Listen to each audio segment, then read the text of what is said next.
Good morning to all from Athens, Greece. On behalf of the NECBC-MED INNOMED-UP project and partnership, I would like to welcome you in this first conference on INNOMED-UP, cross-border dialogue to enhance the circular economy to cultural and creative industries, small-medium enterprises for the revitalization of Mediterranean cities' historic centers.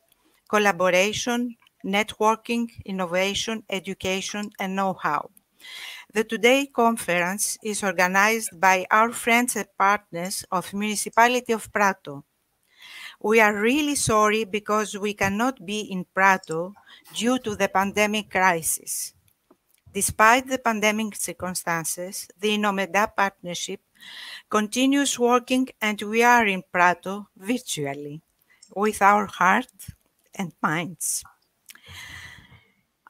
Welcome all, and I would like to introduce you the Vice Mayor of Municipality of Prato, Mr. Valerio Barberi, the Deputy Mayor for Circular Economy of Prato.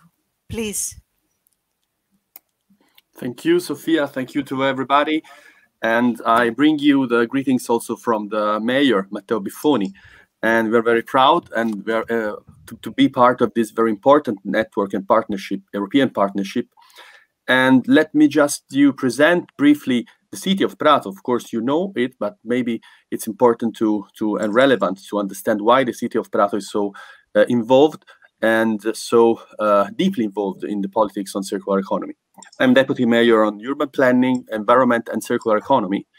And this means it's a choice made by the mayor, together with the mayor, to put together different approaches and different policies at urban, environmental, and also economical level. The city of Prato is the third city in terms of inhabitants in central Italy after Rome and Florence, with 200,000 people. And it hosts more than 130 different ethnical groups, making it one of the strongest multicultural city in Italy and probably also in Europe. One of the biggest ethnical groups is the Chinese community, with more than 25 residents and inhabitants, and making it the third bigger community in Europe after the Chinese community of London and Paris, but making it probably the biggest in terms of compared to the inhabitants of the city. But Prato, starting from 2014, we've developed a general policy made on a narration of the city that starts from the point that we consider the city of Prato as the contemporary city of Tuscany. So, trying to develop a political and general strategy, starting from the fact that Prato is different from the stereotype cities of the Tuscany, so considering Tuscany as part of the Renaissance of Chianti and so on, but considering it what it really is. It's a quite young city with one of the most important textile districts in the world, of course, the biggest district in Europe. It is a textile district that made its history in the reuse of old clothes, of old wool clothes, so making it probably one of the first industrial district that since 200 years has been working in principles of circular economy. The traditional product of Prato starts from the old wool clothes, and thanks to industrial techniques, the industry is able to bring back the fiber from these old and waste wool clothes, and then reusing them and the fibers to make new tissues, new fabrics. So it's a very sustainable approach. It's an approach which is, of course, based on the principle of circular economy before the concept of circular economy. And thanks to this tradition, the city, starting from let's say World War II, post World War II, has developed also different product starting from this experience. So textiles now is not only for the fashion product, but it's also for the building construction, for luxury brands of interior design, and so on.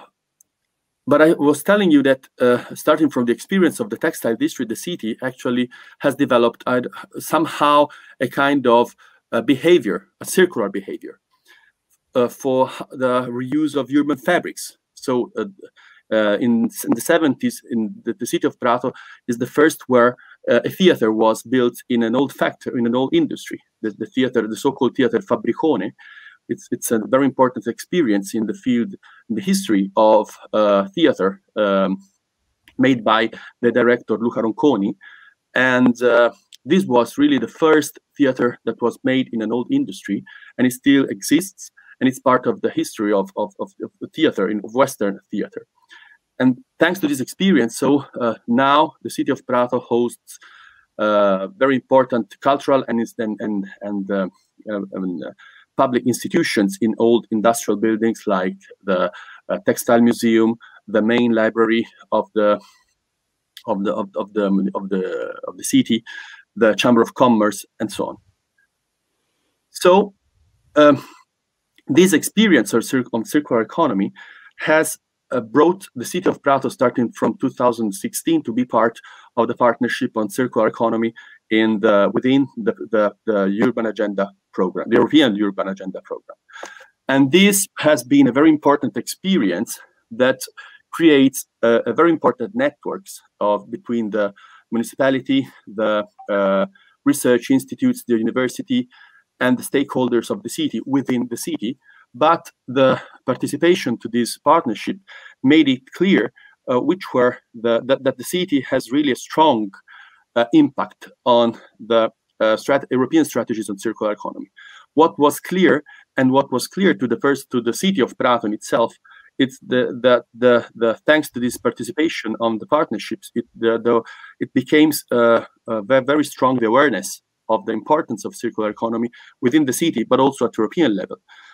And what was relevant, has been relevant, and is relevant in the participation of the partnership on circular economy, is that it grew up a very important partnership like the one that we are discussing this morning, and where we are discussing this morning.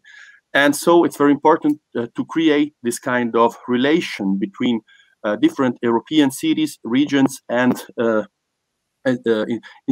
public institutions of research and culture, in order to disseminate best practices, and in order to create the conditions for cities and for regions to be part of the transition of the nations to a circular approach. The participation on the circular economy partnership made it also clear to us that it was important to have a urban agenda for the city. So starting from the year 2015, actually, the city developed a document which is called Prato Urban Agenda, so this Urban Agenda of Prato, trying to link together all the different policies at urban level of the city, from the social economy and social policies, economical policies, urban policies, environmental policies, mobility policies, and so on. So try to give in a whole vision of the city, connected to the SDGs and connected to the priority themes of the urban agenda for you, the vision of the city up to 2030. This agenda has been renewed in 2020, so in December 2020, and with a new urban agenda, which is called Prato Urban Agenda 2050, that is now changing the vision and also connecting the priority themes of the city to the most important documents that are now being developed at European level, so Next Generation Europe and the Green Deal. So trying to connect the city to the European policies and international policies, and trying to give the city the right policies to be part of this transition. At the city level, now we are developing a program which is called Prato Circular City, that is where we are trying to bring the same strategies and the same approach that have been developed in the urban agenda, in the partnership for circular economy and urban agenda in an European city. So actually, we are trying to develop and to focus on the same topics of the urban agenda, and so better knowledge, better legislations, and better funding, and with a transversal government issue. So working on different themes and working together with the stakeholders of the city, trying to connect the municipal level, the research level, and also the stakeholders level. So the themes that we are working in are one on the textile district, one on circular consumption, one on the agricultural policies and food policies, and another one on urban resources. So considering urban resources as urban mining. This is an important approach that we are developing and trying to connect the different parts of the city in a vision, and trying to say that somehow we have to deal with an internal approach and policies and within the city, but also saying that we are developing policies at national level. Finally, it's important to remember that as for the circular economy themes on the city of Prato, we are part and we host the Festival Reco, which is the festival on circular economy for the Tuscan region, that starts from the circular industrial district of Tuscany, and especially the textile district of Prato, the paper district of Lucca, and the district of leather of Santa Croce, and starting from the elements and from the themes of this district, trying to develop a festival, and so events and debate on what and the impact of this district is at international level in the fashion world, for instance, but also trying to bring in Tuscany the best practices at the international level. So thank you. I wish you to have a good day and a good work, and thank you for making me this presentation of the city here. Thank you very much, Municipality of Prato. We are very happy for our collaboration. Now, I like to welcome our GTS officers, Mr. Fabrizio Palloni, the coordinator of Joint Technical Secretariat of NECBC Med program, and Mr. Zaid Bayer. Fabrizio, you have the floor. Thank you, Professor Sofia. I am really glad to be with you for this INNOMED-UP conference, together with my colleagues that follow strictly the project and are assisting in a very effective way. Ziad Bayer and Khaled El Sadani, they are in the meeting as well. And there are some reasons for being glad to have such a conference. Then, first of all, INNOMED-UP is a relevant project for experimentation of circular economy models and diffusion of related experiences. It builds on the experience of 5 countries. In this case, we are virtually hosted in Prato, which is a territory, as the Vice Mayor was telling, that has a long history of network experimentation, in particular for wool fabrics and all related aspects of the economy. Furthermore, the element of social integration of different groups asks several questions about the direction for the development of a circular economy. It also worth mentioning that building on the experience of Tuscany, is something that can provide a real improvement. I remember that other previous models for circular economy lying on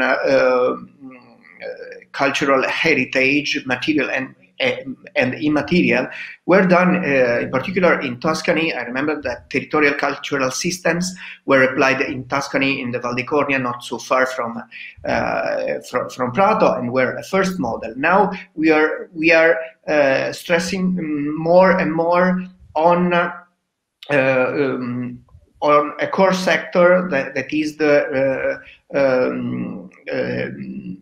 reuse of fabrics and all the district jobs and products and creativity as well. One more item for describing the relevance of this project is that the project is going to support small and medium enterprises. The project devotes some under 1,000 euros to support through sub-granting small and medium enterprises in the countries involved. We as JTS are aware of the relevance of this project, and for this reason we pay a particular attention and devotion to this project, being aware that your network is experimenting something really important for employment, social inclusion, and for the future of sectors, of economical sectors. I would thank all the organizers of these meetings, and also reminding that my colleagues Khaled El-Saadani and Ziad Kbayer remain available together with me for all the need for support in the project implementation. So I thank you again, and I give back the floor to Professor Sofia. Thank you very much, Fabrizio. I have to thank you all GTS officers for their guidance and assistance during this very difficult pandemic period. Without them, we cannot continue this project with these special circumstances. Now, before finishing our opening part, I would like to read you the message from the legal representative of National Technical University, which is the lead partner of INNOMED-UP partnership, Professor Hadji Georgiou. Due a sudden important obligation, he couldn't connect it with us. So I'm reading his message. The National Technical University of Athens, in which I have the honor to serve as Vice Rector of Research and Lifelong Education, is dedicated, aside from training the minds of the future that is our primary obligation and concern, to research, innovation, and technology development and transfer. NTUA, National Technical University of Athens, belongs to its students and the Greek society, and our main task is to support the socio-economic development of the nation. NTUA accommodates 9 engineering schools governing and engineering disciplines. NTUA has a strong research potential thanks to the efforts of its faculty members and researchers at large. It should be emphatically stated that 98 of our faculty members, nearly 25% of the staff, are included in the recently published list in the Journal of PLO's Biology Mendeley Data 2020, with the top of 2% of researchers worldwide. We are and we strive to remain innovative, and we support research in all contemporary hot scientific issues. A relevant example is environment, climate change, and circular economy, which apparently is the subject of your project and today's meeting. The transition to a climate neutral and resource-efficient Europe is nowadays more than ever the new ambition of European Union in the after-pandemic era.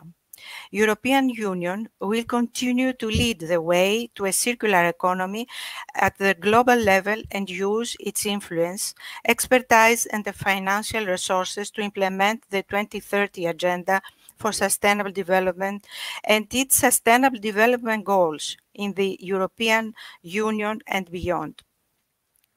The transformation to circular economy societies entails less wasteful system that use resources more efficiently and sustainably, while providing work opportunities and high quality of life.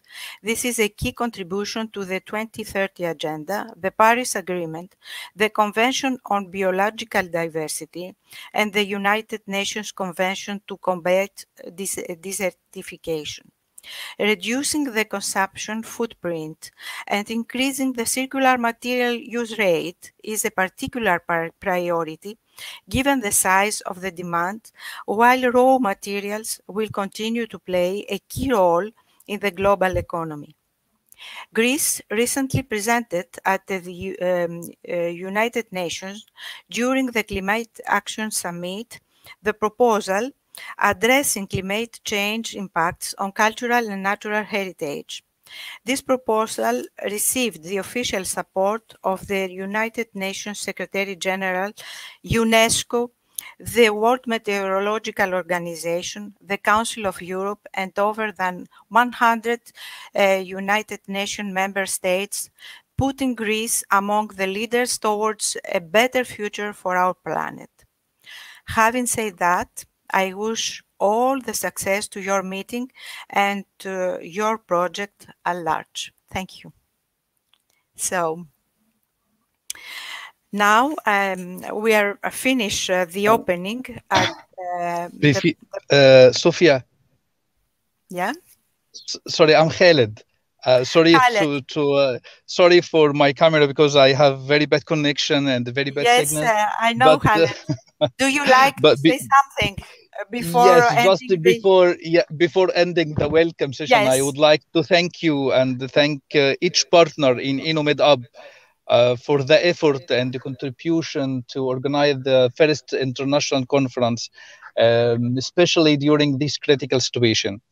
And also I will, as my colleague Fabrizio said a few minutes ago, it's a circular economy, the gate for the sustainable development in our Mediterranean area for 2030, 2040.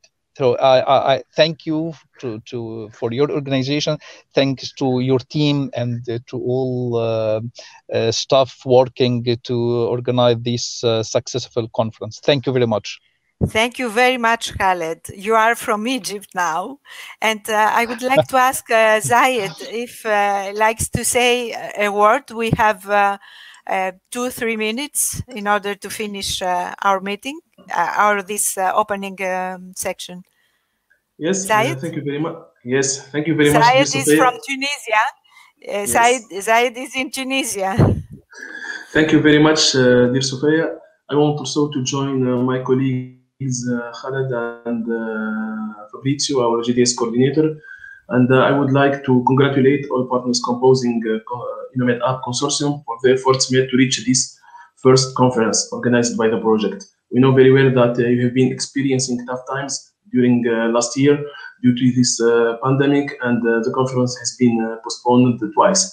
So our special thanks also go to the municipality of Prato team for the organization of this conference, and of course to you and your team for the excellent coordination carried out to date, and for the assistance you are providing to all partners. Thank you once again, and wish you a successful conference.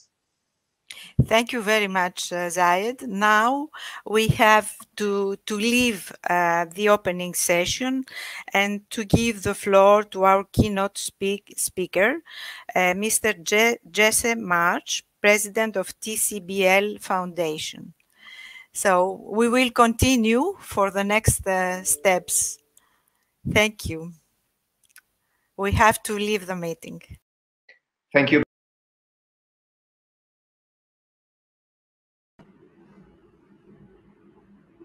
Hi everyone. Hi everyone. Great opening. Great opening. Thank you, Sophia.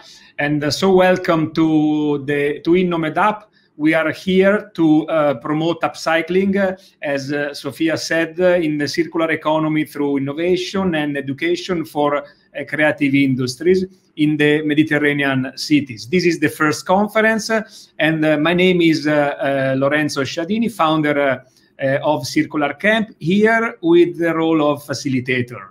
I will take care of the panelists and whom I ask so far to keep an eye on their watches to be in time with our program. We all believe in cross-border dialogues to accelerate transition to the circular economy, especially for the creative industries and cultural industries. Our goal today is to present the midterm result of the project, and in particular the INNOMED-UP model framework, and to introduce the small medium enterprises clustering approach adopted by the project. So thanks to the municipality of Prato and to the National Technical University of Athens. All right, so let me tell you now about an American guy who moved to Milan in the mid-70s to work as an industrial designer. Remember, the 70s were the time when the first ideas of sustainability came forward. Today, this American has mostly become Italian. He lives in Palermo, from where he links research on innovation with cultural heritage, local development, innovation policies, and smart specialization. We are here now to listen to him. His name is Jesse March, President of TCBL Foundation. So Jesse, welcome to INNOMED-UP, and it's your time. The floor is yours. Thank you, Lorenzo. Thank you, everyone, for this invitation. It's a pleasure and an honor to speak to this very exciting project, bringing together people from so many countries and talking about the circular economy. The circular economy is, 5 years ago, practically nobody was using the word except perhaps Alan MacArthur and some people in the back offices at the Commission, and now it's all over the place. And I would like to offer you some thoughts about, just stop a moment and reflect on what is the circular economy, what are we talking about, and what are some of the main structural aspects that we need to understand, to have a broader understanding of what we're doing. Now, I will open, if I can do this. Can you see my screen here? And yeah, we can. So I prepared a presentation trying to address some of the key topics that are in your project, because you're working with the circular economy design, but also urban spaces. And I would like to look at three concepts. One is the idea of specialization, that I think we need to de-specialize and re-specialize. Design, I think we need to de-design and redesign. And creativity, we need to unpack our concepts of creativity for a new recreative understanding. Let's first look at the idea of specialization, which I think is perhaps the key one to unpick. We are so used to the idea of linear production models, the good old take, make, waste concept that people in the circular economy tell us about. And here you see it reflected in an Industry 4.0 schema presented by Siemens. And it's just a linear process from design to production to the consumer. And for a lot of people, the circular economy is just sort of, you know, turning that line, that curve into a circle and closing the loop and somehow getting back to the production process.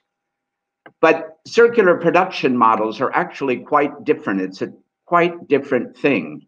Let's look at this schema from the Ellen MacArthur Foundation, where it's not one loops, there are many, many loops. And when we say upcycling, we're talking about maintaining, we're talking about reusing, we're talking about refurbishing, recycling. It's a complex universe of items that in the linear production model are produced for a, you produce for a very specific purpose. We can say they're specialized.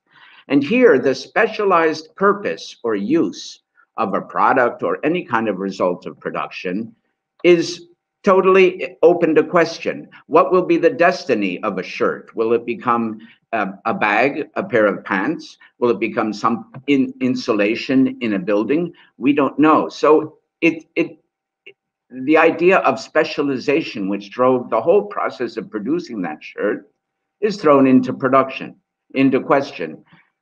Now, in the good old days of artisan production, that wasn't so much the case. Here you see a guy with skills. He's working with his hands, and he's got all sorts of stuff on the shelves there, but he's not sure yet what that stuff is for. He's going to give that stuff its vocation and its destiny only when he begins to put things together and make the things. By contrast, mass production is what began the process of specialization. Here you see the Model T Ford factory. And as Marx would say, the knowledge that artisan had in his head is now in the machines. The molds, the die casting, the production line is where all of the knowledge about how to make something is residing. And the purpose here is to make sure that anybody can have the job, the human job of putting the things together and labor on the assembly line. So we've despecialized the human dimension and we put all of the specialization and the knowledge about production into the factory itself. Now, well, some will say, oh, well, but now we've got Industry 4.0, on-demand production, we've got flexible specialization. But it's almost, it's not being more flexible. If we think in terms of the circular economy, this car that's being produced by robots is even worse, because this is a car being produced on demand. The color, the finishings, the fittings make it different from any other, but it's even more specialized. How are we going to recycle this? Let's look at our city environments. Let's look at the concept of spatialization, which has permeated every aspect of society. This is the center of New York. And look that every block there has a specific destiny, and it's been zoned to be residential or commercial or park or whatever. We've even specialized skyscrapers. And this is not a drawing from the 1980s when multi-purpose skyscrapers were in vogue. This is quite recent, and it's a building by Zaha Hadid. But there you see some floors are for parking, some are for shopping centers, some are for restaurants, some are for living. Those spaces are so specialized. I like very much Valerio Barberas's reference to the factory being recovered, reconditioned, despecialized and respecialized. It's no longer a factory, but how easy is that going to be with these spaces? So indeed, how can we look at the idea of despecializing?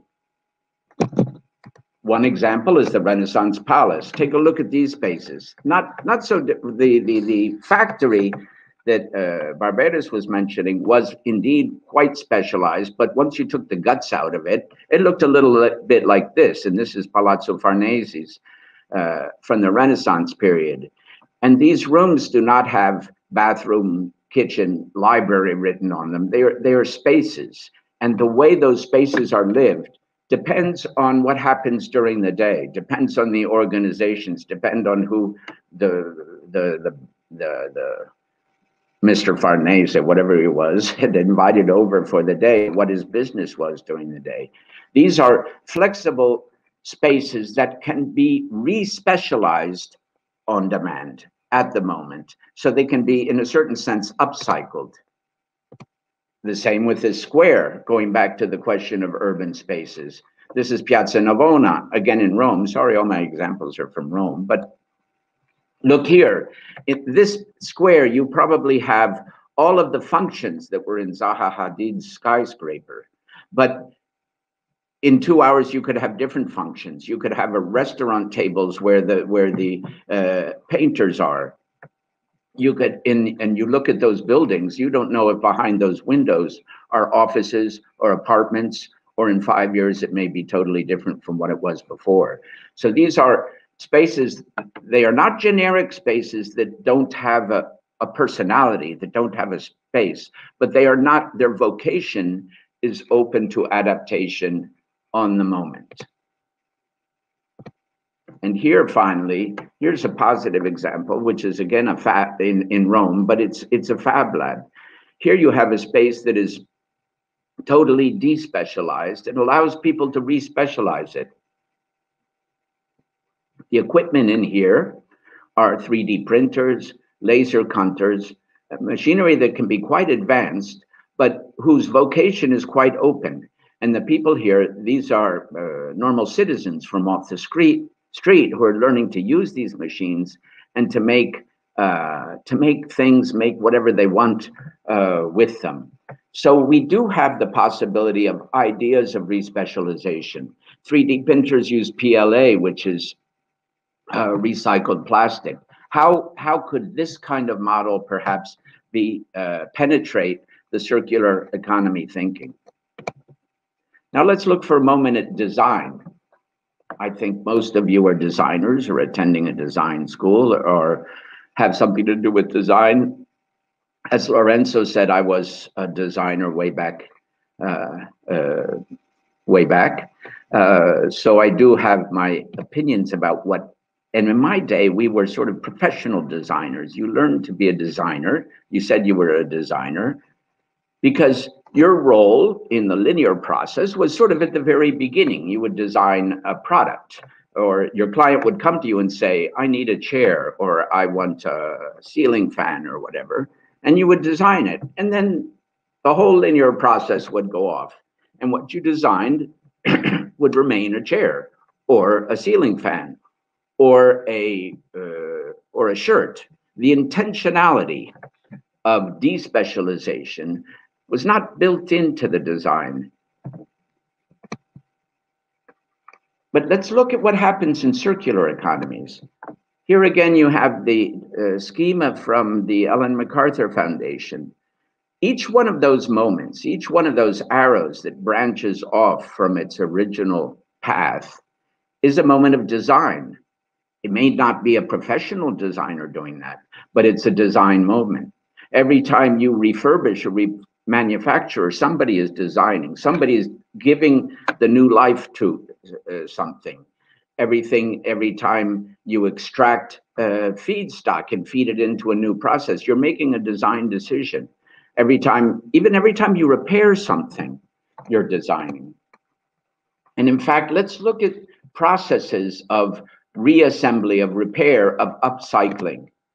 Here's an old one from my days. This book was first published in 1973, and he advocated ad hocism, and he celebrated the idea of taking things and here you have a tractor seat, you have wheels from a baby carriage, and you have handlebars from I don't know what, put together to make a sort of a rolling chair.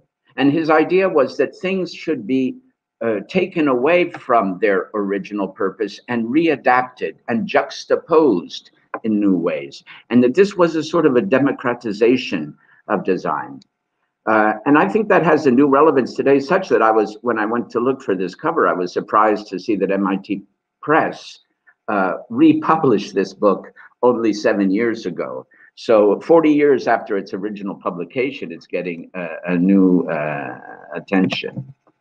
Well, what about in the ICT world? Things are a little easier because it's you're dealing with immaterial things, and it's a little faster to get them off the ground and to give them a new vocation. Quick and dirty prototyping. This is not my title. It comes from the website of Gama Sutra, it's called. And the idea is fast prototyping. It's being able to put together rapidly things that aren't finished yet, but give the idea. And the idea is that once you have a prototype in that sense, an incomplete design, people can interact with it. So it's no longer the designer deciding everything. It's the designer interacting with society and interacting with users, consumers, and customers.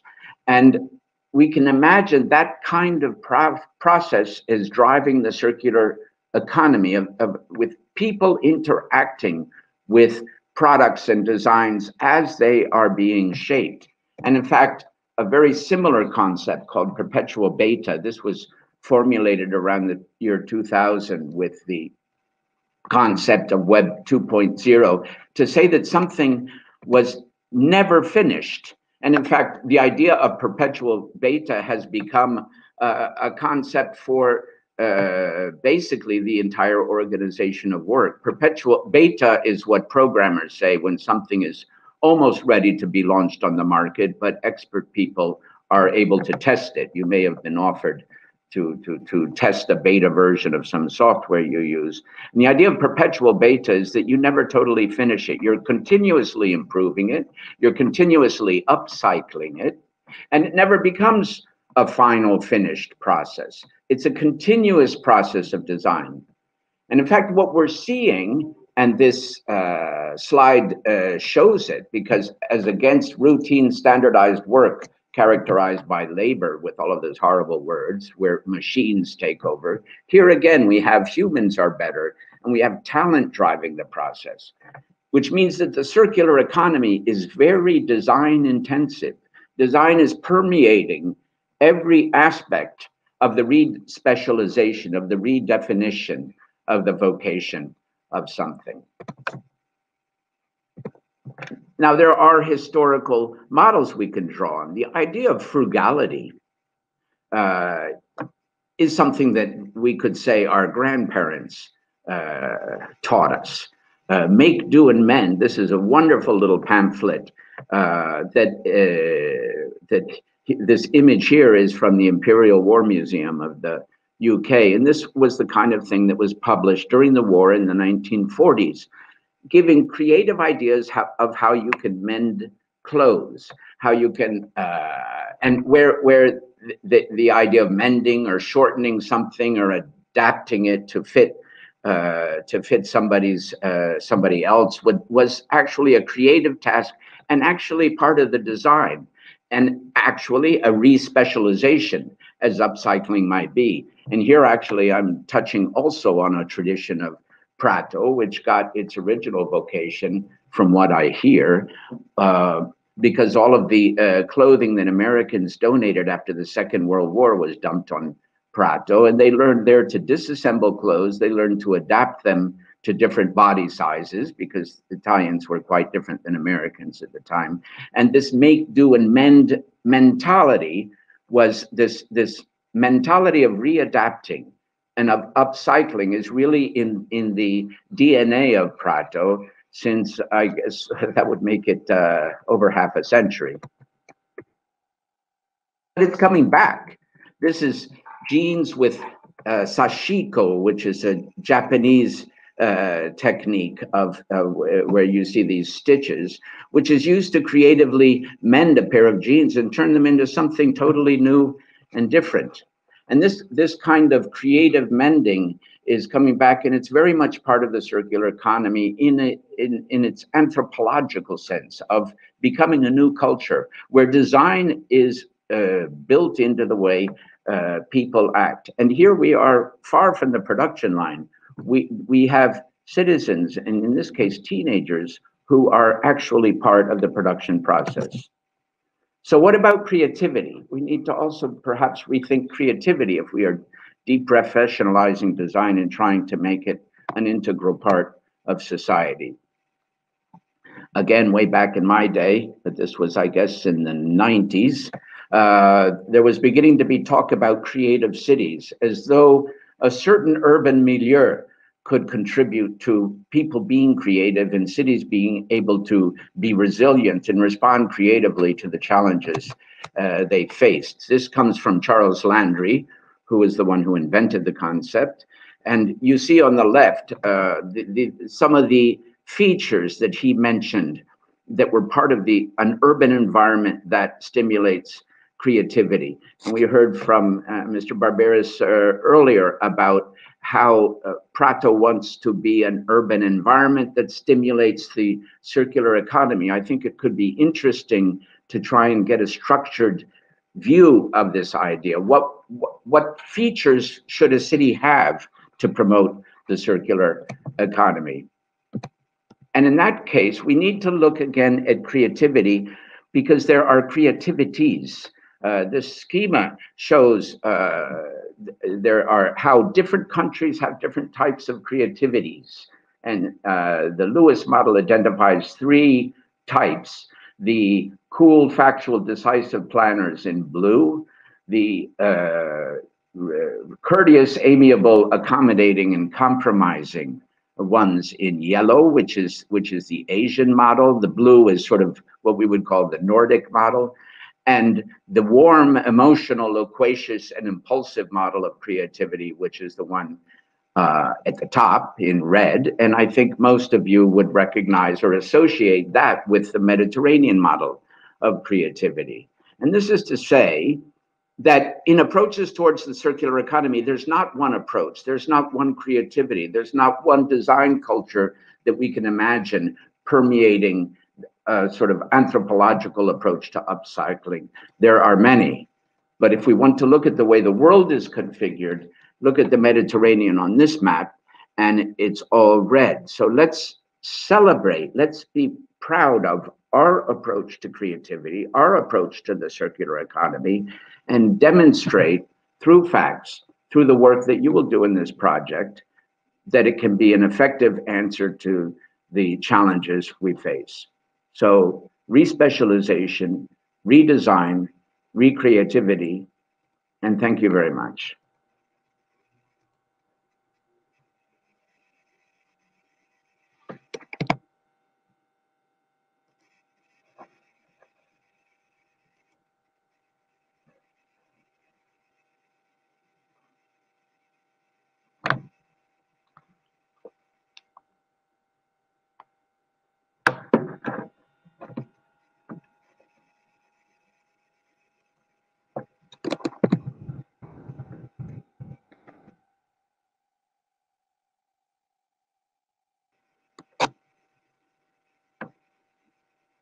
Is it me?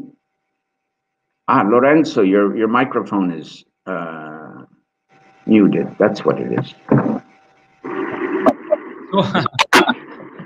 So you can hear. Was my motion to listen to you, you know. So thank you so much, Jesse. So happy to hear you. I would like to spend hour listening to you and your vision. It would be great if our smart audience continue to left comment on our social. We have many comments from Algeria, from Nablus. So do it and left comment. We can discuss. We can continue to discuss in social media. The connection between flexibility and upcycling you mentioned is great, and it's great to design out waste and pollution. You know, Taleb would call it the key for the anti-fragility. And so, Jesse, thank you very much. We will meet at the end of the conference. Okay, so. Right. Have a good time. Let's move to the midterm result of the INNOMED project. It's now my pleasure to turn today's program over to Professor Irini Klabastea and Dimitra Litsardu. Hope the pronunciation was acceptable. From the National Technical University of Athens. So please, the floor is yours. Tell us more about the midterm result of the project. Thank you very much. Dimitra, we can share our presentation, please.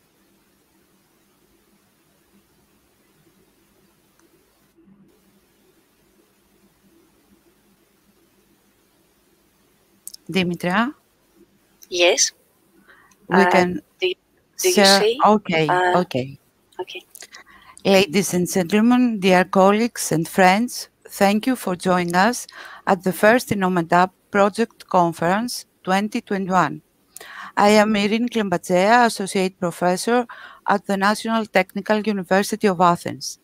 It's indeed a great pleasure for me today to walk you through the INNOMED-UP midterm results, small-medium enterprises clustering capacity enhancement through roadmaps and smart tools on behalf of the lead beneficiary, NTUA Greece. Let me start by reminding who's who. The National Technical University of Athens is the oldest and most prestigious public university in Greece. The NTUA is participating in the INNOMED-UP project with 2 schools and 3 laboratories. The School of Architecture is represented by the Laboratory of Spatial Planning and Urban Development and the Simulation Lab for Urban and Architectural Design. The School of Electrical and Computer Engineering is represented by the Microprocessors and Digital Systems Laboratory. The past experience of the Laboratory of Spatial Planning and Development includes extensive expertise in the field of spatial development, issues concerning spatial planning, focusing on planning, protection and designation, spatial development and tourism, cross-border cooperation, small manufacturing and creative enterprises, sustainable development, and planning systems in Europe. With more than 63 projects in total, several programs among these can benefit the development of the INNOMED-UP project. The previous experience on relevant concepts has contributed in creating bonds and strong synergies with key actors and stakeholders that will be of great importance for the implementation of the INNOMED-UPs, such as the Municipality of Athens, Athens Chamber of Commerce and Industry, Athens Traders Association, Chamber of Jewelers in Athens, etc. As you know, the NTUA is the lead beneficiary of the INNOMED-UP project, being responsible as the head of project coordination for the administrative and financial management, and Work Package 1 and 4 coordinator for the scientific research and analysis monitoring. During the first year of the project, the major outcomes from previous researches and activities are considered as inputs mainly from the initial research results for INNOMED-UP model, which is the project's methodological core. These have set the ground for the preparation of small-medium enterprises clustering capacity enhancement through roadmaps and smart tools. In particular, the specialization strategy of holistic approach at local level was carried out using the instrument of SWOT-based workshops. The 6 clustering roadmaps were pursued through a combination of mapping cultural creative industries value chains and existing interactions with circular economy models, but also existing connections and networks in the cultural creative industry sector per city. Eventually, the 4 clustering small tools will be implemented per each participating city, consisting a smart bicycle, a central information system, a smart garbage bin, and an open source repository for circular designs and eco-design toolkits.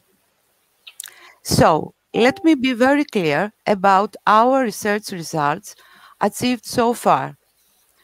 The methodological approach for short-paced workshops per city was based on a common set of clear selection criteria for key stakeholders per city, answering who, why, how, when will contribute, being based on their know-how, the level of expertise, competence, and sustained capacity standards. Several workshops were organized during the July and August 2020, either in the form of seminars in situ or online webinars. 5 webinars in Athens, Greece, 1 webinar in Prato, Italy, 1 seminar in Palermo, Italy, 1 seminar in Tunis, Tunisia, 2 workshops in Hebron and Nablus, Palestine, and 1 seminar in Irbid, Jordan. More than 300 participants in total. Their main purposes included social engagement of both potential key stakeholders and target groups of future beneficiaries for the INNOMED-UP project, as well as active involvement and exchange among participants in order to first understand the current dynamics per area, prospects of growth, various external factors, and impacts of relevant public policies. Second, distill CCI SME-specific characteristics and supralocal and local priorities per city. Third, broaden the vision and thinking for integrated circular urban projects. And fourth, deliver a holistic system for the transition towards circular economy in view of more sustainable social, economic, and urban development models. Here are some pictures taken by the short-paced workshops held during the summer of 2020 in each participating city. Hello, I'm going to present you the research results achieved so far.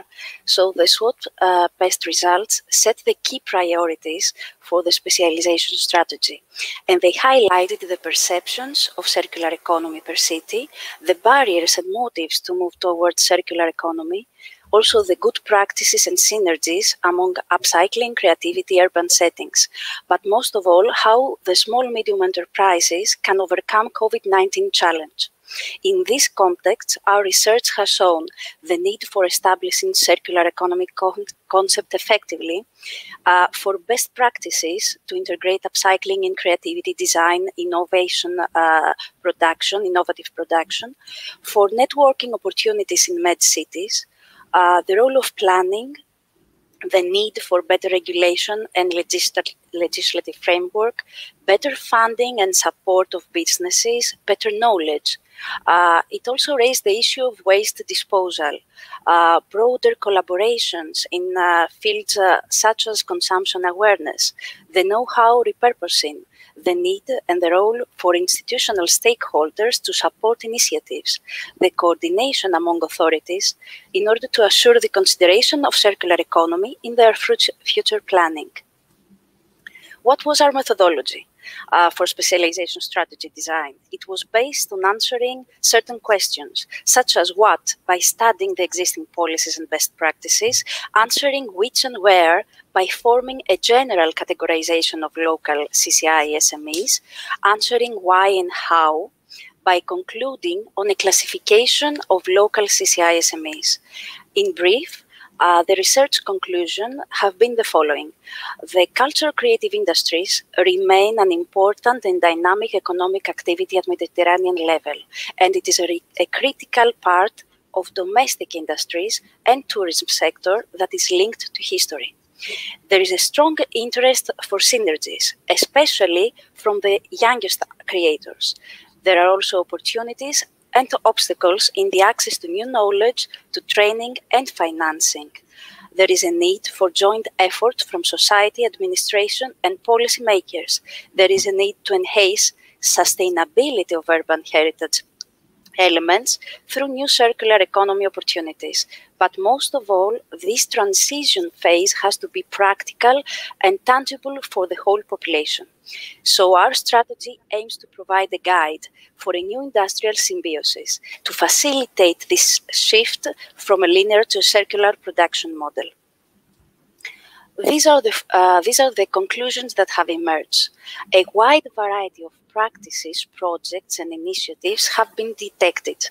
Practices are characterized by context similarities and also differences. And the cultural creative industries refer to different spatial distribution and concentrations in the centers of the Mediterranean cities.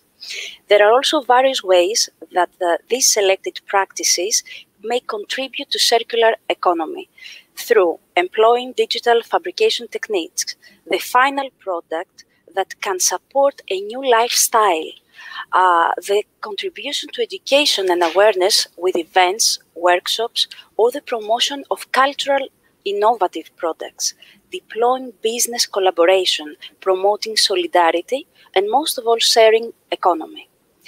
Given COVID-19, the strategic and planning digital transformation is presumed that can promote innovation networks and also facilitate clustering capacity enhancement.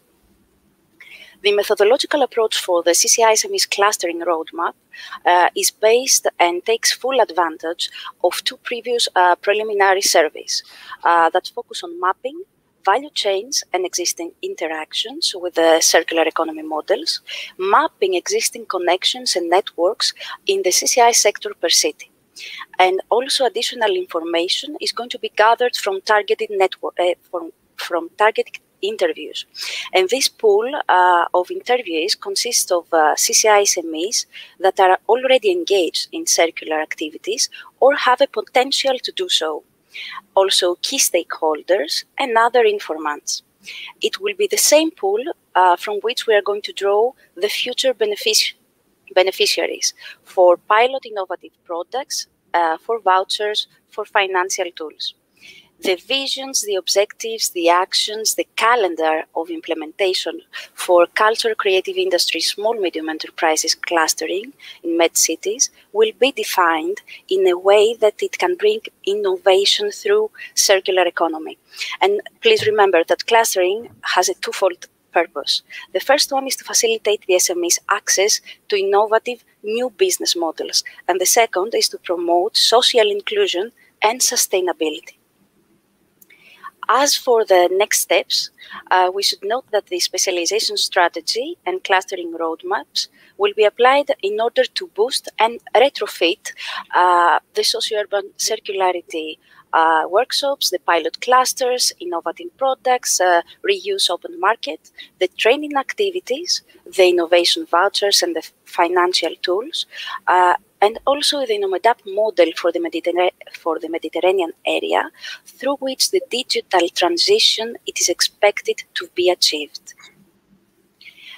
Before coming to a close of these remarks, we would also like to present you this flow chart in order to document the reflections of future activities and their connections with certain outputs, all of which will conclude in retrofitting the INNOMED-UP model. So let me thank you for your attention, and we sincerely hope you will enjoy today's debate and networking. So thank you so much, Professor Irini and Dimitra. Great research result. Let's move on. Our next speaker is Paolo, my friend Paolo Guarnieri from the municipality of Prato. Paolo, what about the INNOMED-UP model?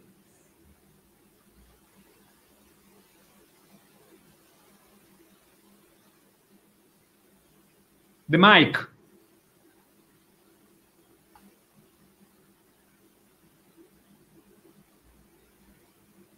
We cannot hear you, Paolo.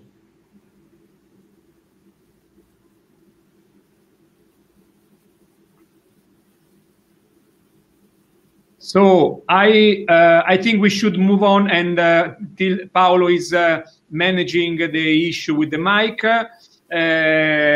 we can move to our next speaker, Professor Shadi Gadam from Birzeit University.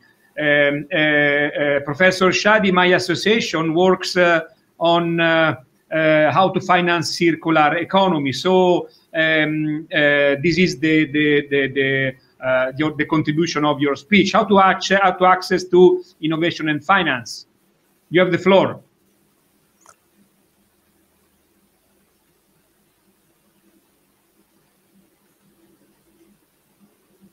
Sorry, I'm trying to share the screen.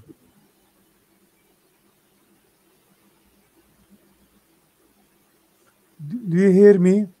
We can hear you, we can see you, but not the screen. Vincenzo is gonna share the screen for you, okay? He's gonna publish the presentation, okay? So you just go. Okay, now it's going on. Thank you, everybody. Good morning for all of you. And I am grateful that I am a part from this event, the first conference of INNOMED-UP. So I will present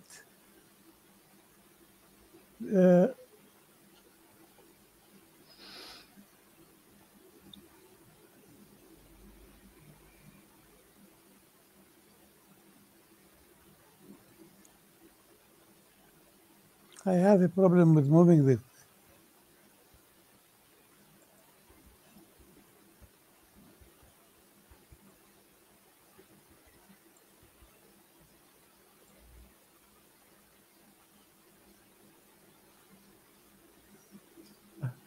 I can't move the screen, you know.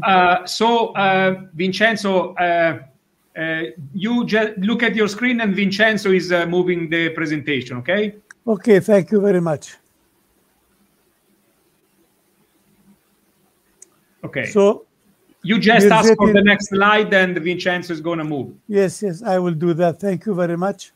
Actually, Birzeit University, as part in INNOMED-UP project, will be responsible for work package 6, and this work package will deal with the SMEs, access to innovation and finance. And Birzeit University in Palestine will be the coordinator, WP coordinator of this package. Next.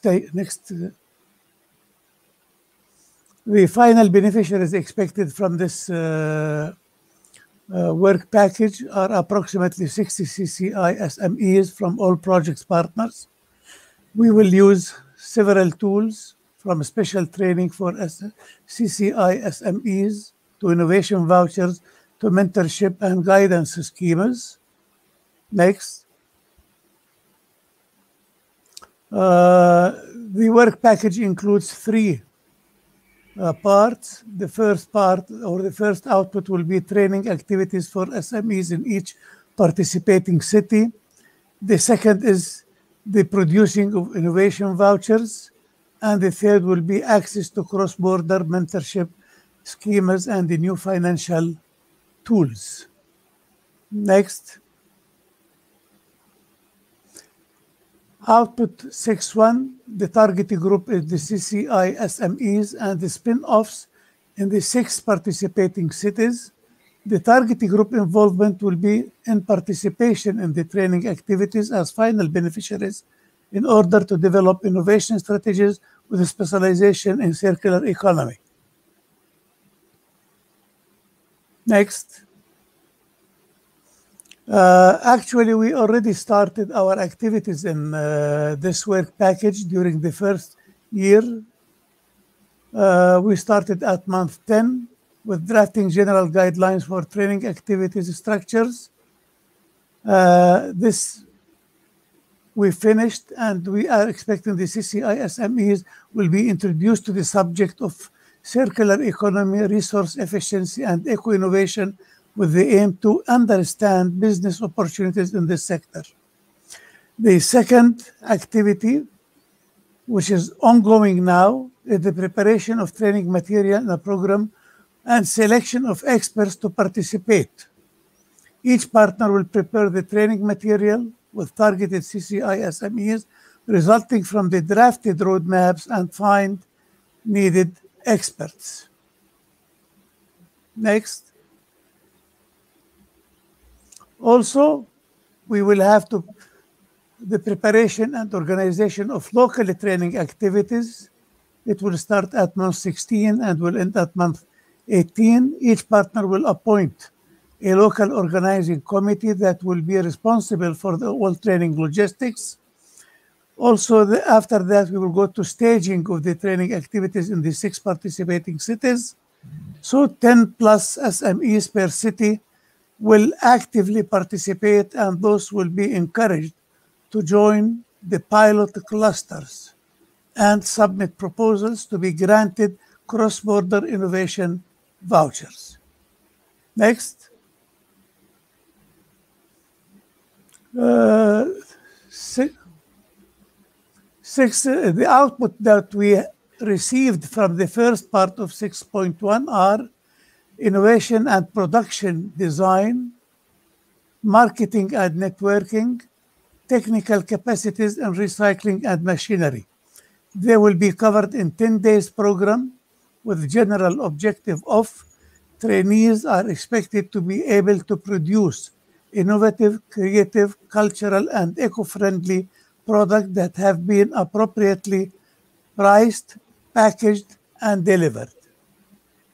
Next. The output 2 targeted groups will be also CCI SMEs and spin-offs in the 6 participating cities, and their involvement will be awarded innovation vouchers in order to access cross-border advisory support and acquire equipment to favor their innovation. Next. We have several sub-categories. The selection of CCI SMEs proposals in each participating cities. This will start at month 25 and will finish at month 27. We will have an open call to award innovation vouchers and to be released. Non-refundable direct financial support to CCI SMEs who will adopt circular production practices. The second activity will be establishment of cross-border knowledge transfer partnerships. It will start at month 28 and will finish at month 33. 10 plus SMEs will benefit from cross-border innovation support services. INNOMED-UP e-platform supposed to play a complementary role. Next, please. And the last leg from this sub-work package is the evaluation report on innovation vouchers. Start month will be 34 and end month 35. Evaluation must include the granted equipment, product services produced, new business models and the spin-offs, and the established cross-border and partnerships. Each partner will share their feedback, thus Birzeit University will compile the final evaluation report. Next, please. The output 3 expected is CCI SMEs and especially MPC CCI SMEs. Their involvement will be to develop cross-border cooperation and get access to innovation through R&D activities, large companies' use of laboratories, prototyping and testing, etc. Next. So we have also here some sub-activities, drafting of guide for access to financial tools for CCI SMEs who want to innovate in circular economy. We have the start month and the end month. Birzeit University will draft the guide. Guide will be published in a printed form and digitally. Also, we will have to do evaluation report on mentorship cross-border schemes. Also, this will start at month 33 and end at month 36. Evaluation must include the granted mentorship, cross-border schema, new business models and the spin-offs, and the established cross-border and partnerships. Each partner will share their feedback, thus BCView will compile the final evaluation report. Next, please. So the last event will be the cross-border mentorship schema. It will be at the end of the project, starting at month 33 and finished at 36. Mentorship schemas for CCI SMEs in MPC will be offered by the project. Predetermined criteria for SMEs selection also will be provided. Next. This is actually the activities overview that we will have in WP6. Actually, we can see here that we finished the red circles, the finished job. The green is the ongoing activities now in the semester 4 and semester 6, 5 and 6, we will continue working with the other activities until we finish all planned activities and sub-activities. Next, please. Thank you very much for your listening. So, thank you, Professor Gadban. Finance and good mentorship are crucial for the transition. You have a big responsibility and a lot of work. So thank you very much. Let's go back to Paolo. Let's go back to Paolo. Paolo, what about the mic? Can you hear me? Oh, fantastic. Okay. So just tell us more about the INNOMED-UP model. Yes, I will do that in a second. Let me share my presentation.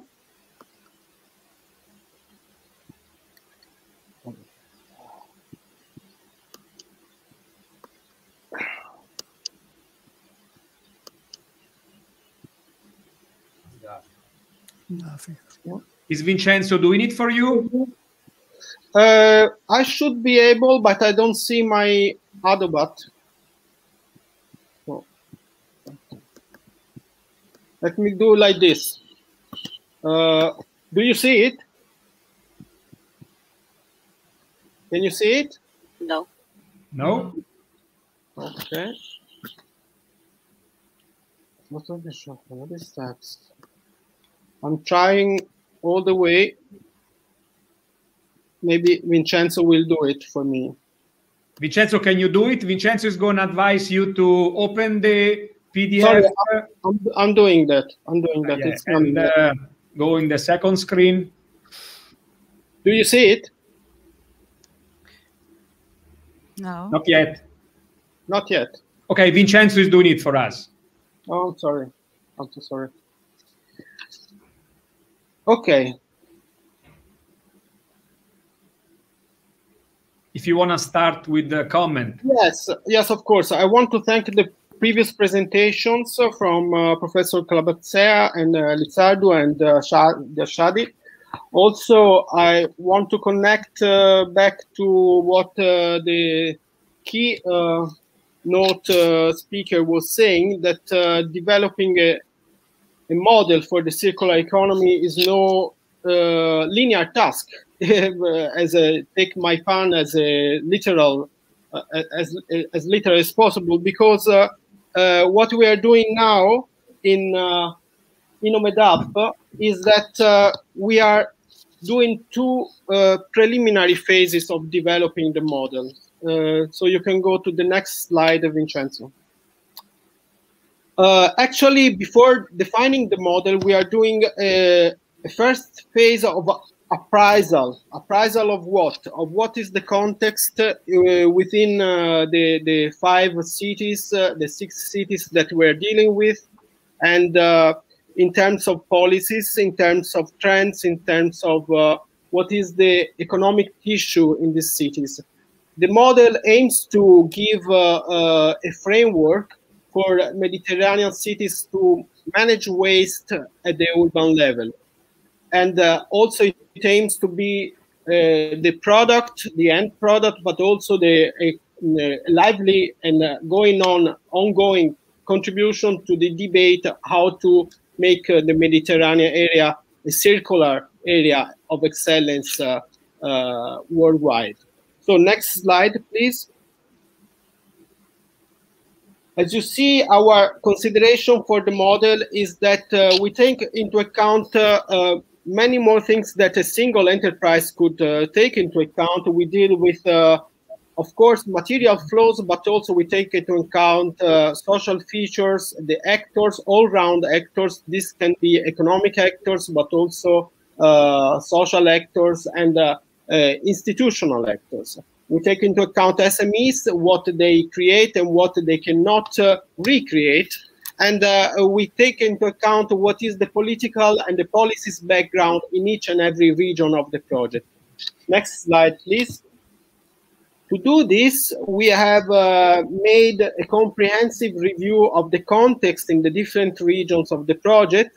And by analyzing through different activities in Work Package 3, for which the municipality of Prato is in charge, is responsible. Together with the other partners, we have provided a methodology so that we could analyze the existing cultural and creative industries in each city of the project. What are the policies at different levels and different special domains, like the national, regional, and urban levels? And what are the ongoing practices, trends, and models existing or not existing in different areas of interest? So we created a template to collect this information, and what we see in the few slides that I have provided coming next is the outcome, the very synthetic outcome of this context overview. So let's go to next slide, please. So the first strategic context report is to provide the basic understanding of how the circular economy exists and is implemented in each region of the project. In terms of what are the cultural and creative industries, SMEs existing, what are the policies and synergies that could exist between these CCIs and the circular economy, and what are the practices, trends, and models. Of course, as you can see, next slide, please. As you can see, different conditions exist in different cities, in different nations, in different countries of the project. And what we are trying to do is to create a common basis so that everyone can learn and improve from where it is. So we see that for the context of Greece, we have, of course, cultural and creative industries focus a lot on traditional crafts in tourism-related firms, but also there is a lot of lively dynamism in what are new cultural and creative industries that we will see are existing in Athens and throughout Greece. So as regards the policies, we have different waste prevention and management policies there also at the national level. I won't go into the details because the titles of the different policies are in my presentation, so you can find them later or deepen the understanding later. But also there are good practices and trends in Greece, and especially in Athens, where they can refer to database of practices, projects, initiatives, and also many municipal umbrella events that bring together creative energies and what are the production flows in the region. So next slide, please. This is for Italy. Of course, Italy has two cities where we work on, and these are Prato, where I come from, and Palermo, where the focus from Cresme will be. And there we have completely different kind of urban dynamics for the waste management, because in Prato, maybe you know it already, that Prato is basically a textile district that overlaps the overlays in the urban area. So our focus for Prato will basically be in the textile and design area, but also with a focus on urban regeneration. Urban regeneration is a theme that occurs and reoccurs in all the cities that we are focusing on, because rearranging existing architectural heritage and historical buildings is a way to create new possibilities of social and economic development without creating again a negative impact on the environment and the territory. So this is true for Prato, but it's also true for Palermo, where there is, let's say, many different initiatives also from Chamber of Commerce and from different NGOs to create more environmental awareness for the circular economy. And of course, this in the context of the national policies that are available in Italy, that you can see on the right side of the slide. Next slide, please. Okay, so for Jordan, there is also traditional crafts. A lot of cultural and creative industries are in traditional crafts, so weaving, ceramics, spices, and also natural crafts and traditional handmade objects and swords making. Here also, you can see that SMEs encounter several barriers for which they need support to be facilitated towards the circular economy. This kind of support can be of financial nature, but also of political nature, and also of awareness raising nature among the citizens. Of course, here also are national policies that are like the strategy in Jordan until 2024 for recycling and reuse through pilot separate collection systems for different kinds of materials. But all these have to be, let's say, implemented and rooted in the economic tissue. Next slide, please. In Palestine also, according to the local production and traditional productions, there is embroidery and olive wood carving, ceramics, glass pottery, and so on, and mats from wool and soaps and so on. Also, a very positive trend in Palestine is that there are awareness creating programs for women and schools for solid waste management and also heritage preservation. These we will find also in the other countries, of course, but as you can see from the pictures, also this is very strong and felt and cared for in Palestine.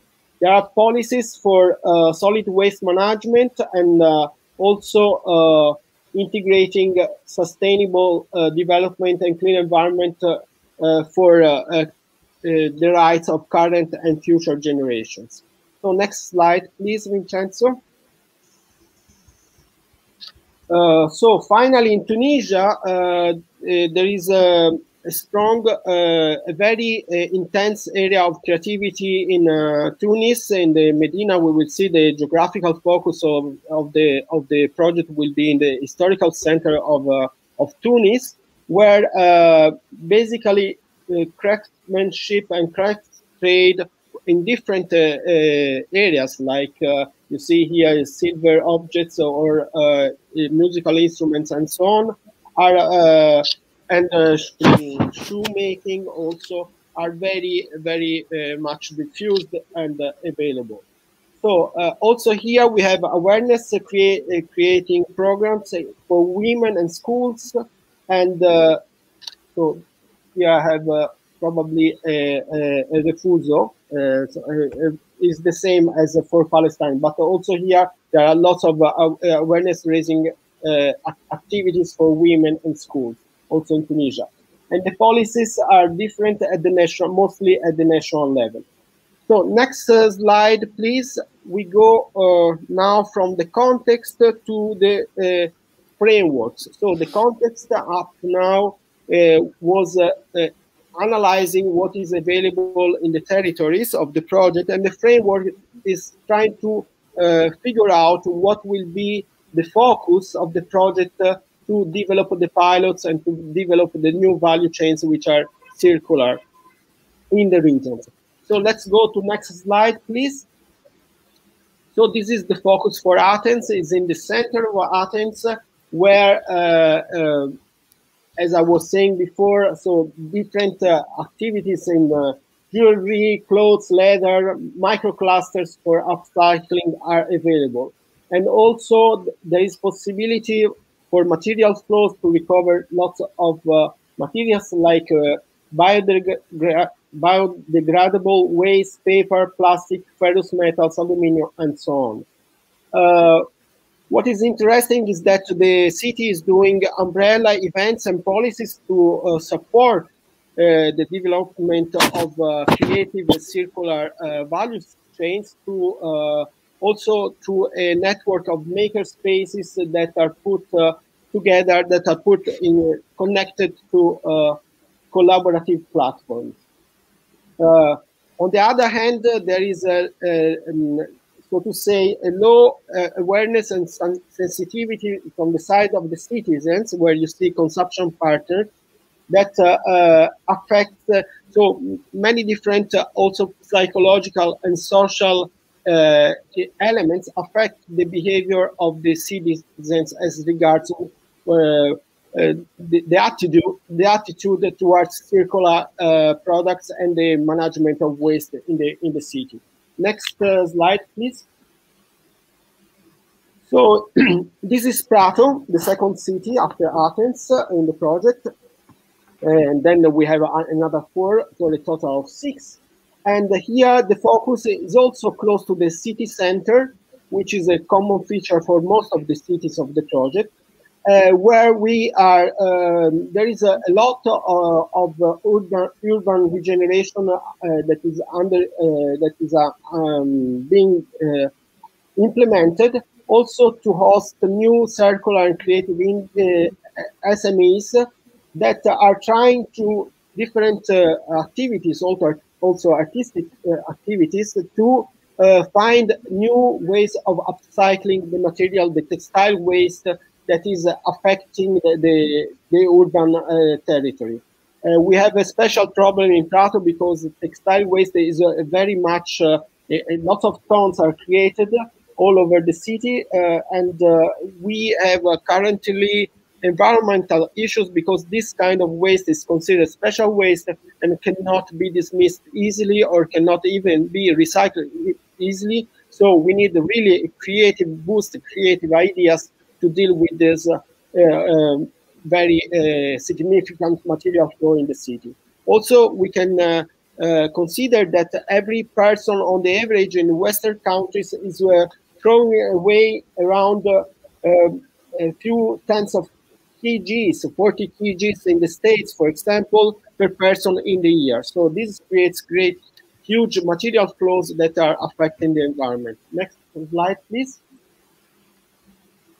This is the framework for Palermo, where the focus will also be in the, let's say, in a renovated urban area, Cantieri Zisa, where cultural and creative industries are hosted by the municipality, and also where many activities to create more sensitivity and awareness in the cities, in the citizens are implemented. For example, there are many municipal initiatives like social tailoring and also circular economy in festivals that are taking place in Palermo. There is a very pure culture for waste management in Palermo. There is most of shops and SMEs have to deal with the waste on their own terms. There is no municipal waste management on the that is generally taking care of the material flows in Palermo. So we look forward to contribute with INNOMED-UP. Next slide, please. So this is the Medina of Tunis, where the focus for Tunisia will be with the project, the INNOMED-UP project. So this Medina of Tunis is a hub for at least 3 sectors: architectural, creative industries, so leather crafts like shoe, a lot of workshops with traditional shoemakers, and also there is a possibility to recreate the Islamic art of signs for the shops and calligraphy and Islamic artisans for this kind of craft. There are the material flows here also are very huge and are not it should be let's say managed through better and more efficient management policies. But at the same time, Medina attracts a lot of designers, artisans, and flourishes with creativity. So there is a lot of education. There are a lot of educational initiatives in Medina also to create awareness, but also the need for private-public partnership to improve the municipal waste management. And on the average, there is a very modest waste sorting from the citizens. So let's see the next one, please. So this is for Palestine. In Palestine, we have 2 focus areas in Hebron and Nablus. Here, also, as I was saying, so the focus is on olive wood, stone, and mosaics, embroidery, ceramics, silver, and so on.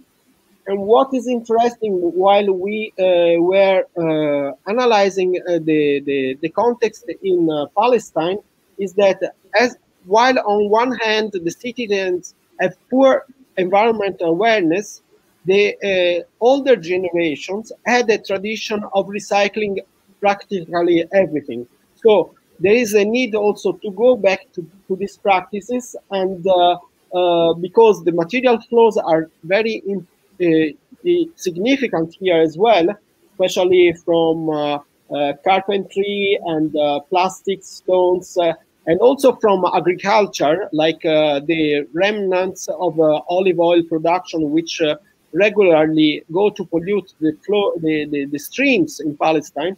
So there is a lot of work that can be done to improve this situation, also tracing back the culture to what was the original culture of not wasting resources in the former generations in Palestine. Next slide, please. And I think it's the last one. So the focus in Jordan will be in Irbid, the northern west part of the country. Also here, there are lots of different subsectors in cultural and creative industries that can be affected by the INNOMED-UP project in metalwork, furniture making, wood turning, glass crafts, paper crafts, jewelry, etc.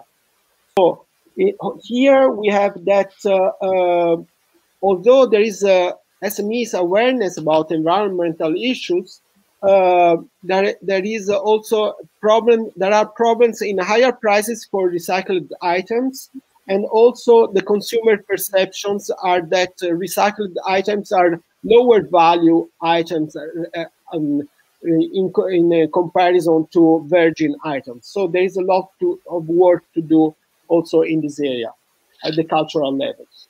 So final slide, just to remind what is our goal with the model is an inspirational sentence from William McDonough, that is a co-author of Cradle to Cradle, and just the highlights from the sentence will be enough to inspire us to go on and develop the model. So waste does not exist in nature.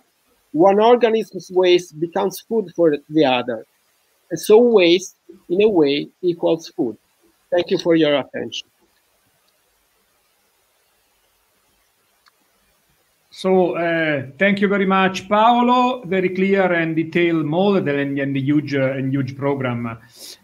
Considering minor issues with mics and sharing screen, we are quite on time. Thanks to Lorena for managing the agenda, and to our panelists for their commitment. We have a comment. If we can pass the comment on the screen. The comment is about good morning and thank you for this presentation. I would like to ask, how are the social barriers like consumption mentally are addressed in the framework? This is an important topic. I hope our following panelists are gonna manage this issue. We think that the awareness raising is important. That's why, for example, in Prato, we have created a lot of activities, a lot of projects. But now let's thanks our panelists and let's move on. It's now time for the INNOMED-UP partners. We want to know more about the integration of the INNOMED-UP strategy in the Mediterranean cities, Athens, Palermo, Tunis, Hebron, and Nablus, and Irbid. So I will call upon Angeliki Demerzi and Maria Kosari from the National Technical University of Athens. And I think Maria Plota is here from the Environmental Planning, Engineering and Management. So please tell us more about your project in Athens. Okay. Good morning, everyone. Let me share my screen. So please tell us more about your.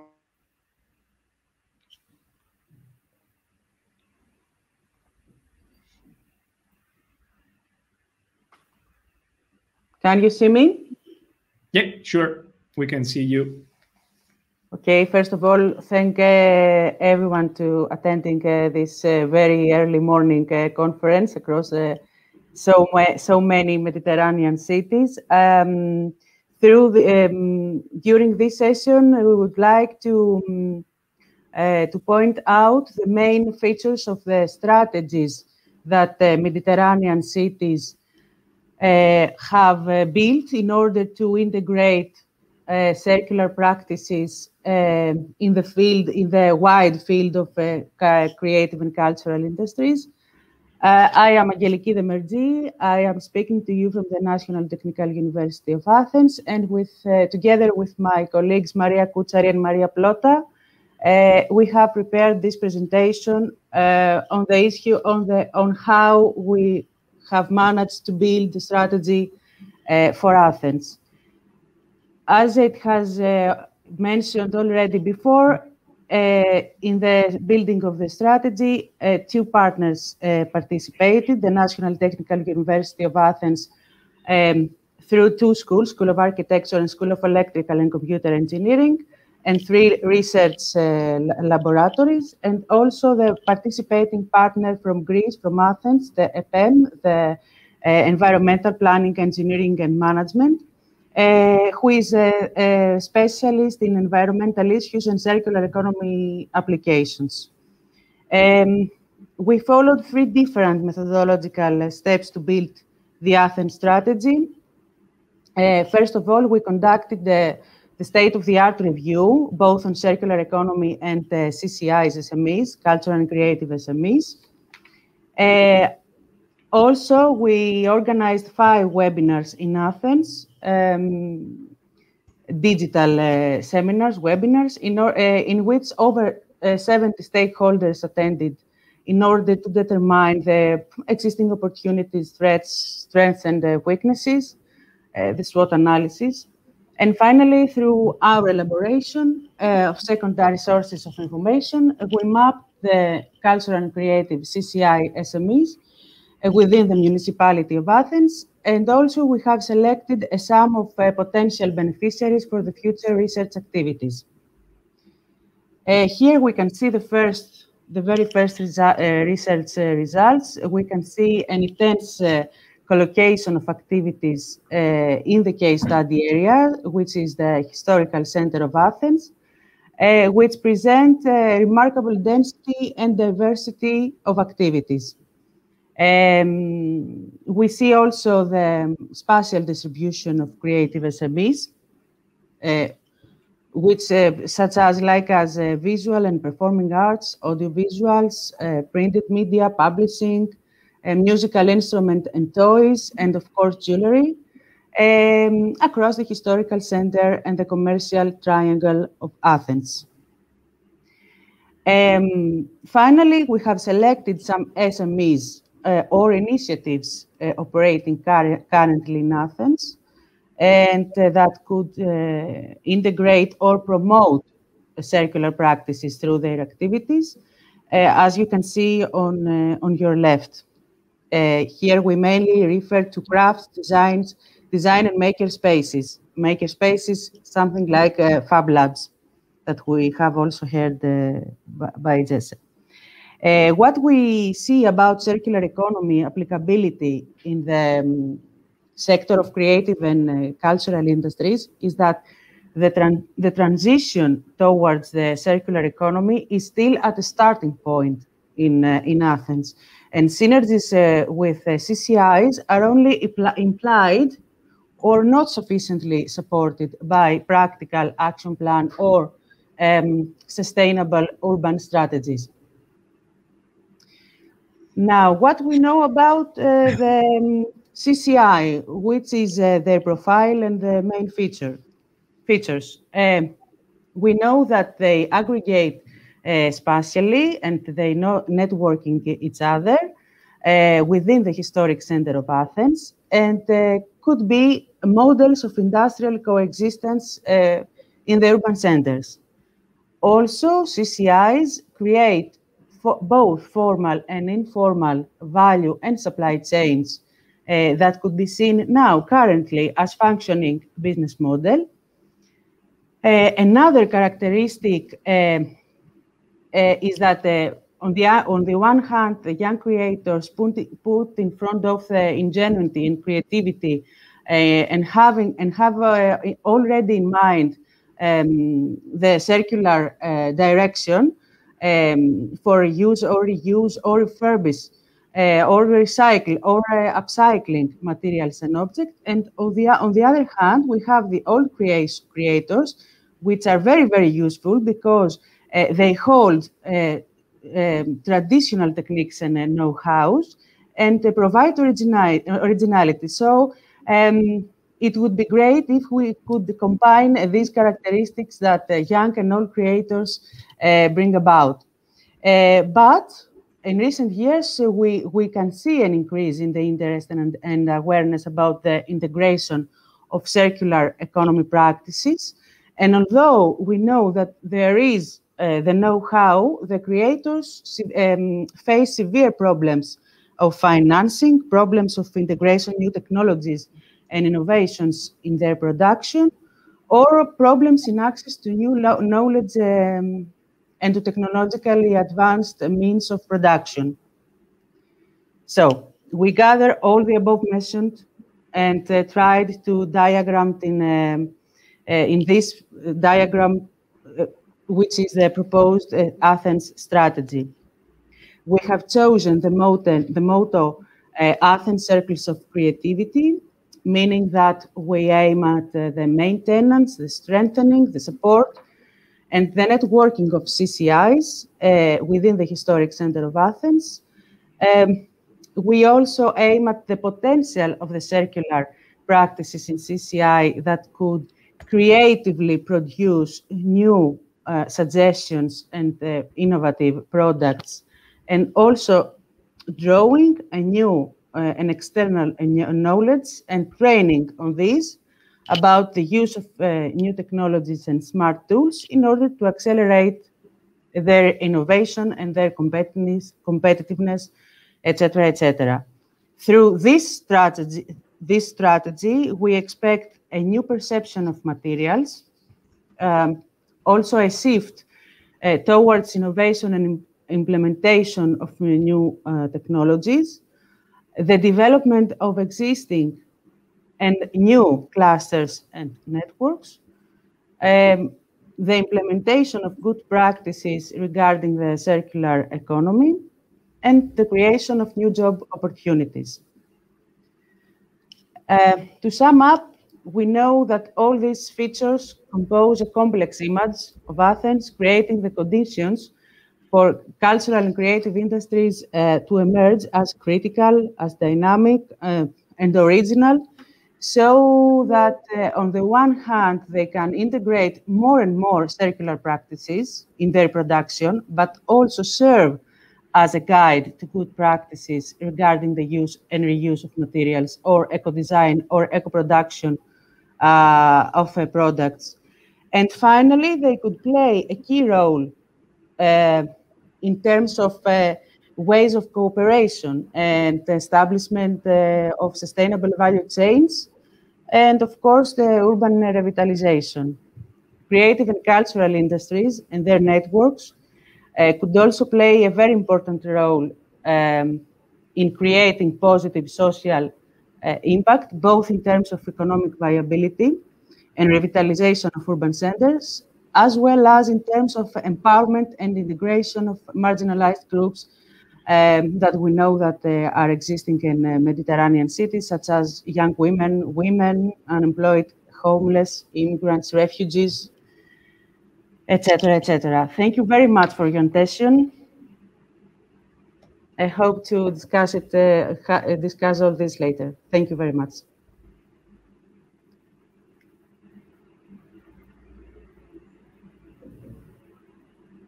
So thank you. I love your Athens circle of creativity. Wow, great. Our next speaker is Alessandro Lagrassa. Alessandro Richards from the Center for Economic and Social Research for the South of Italy.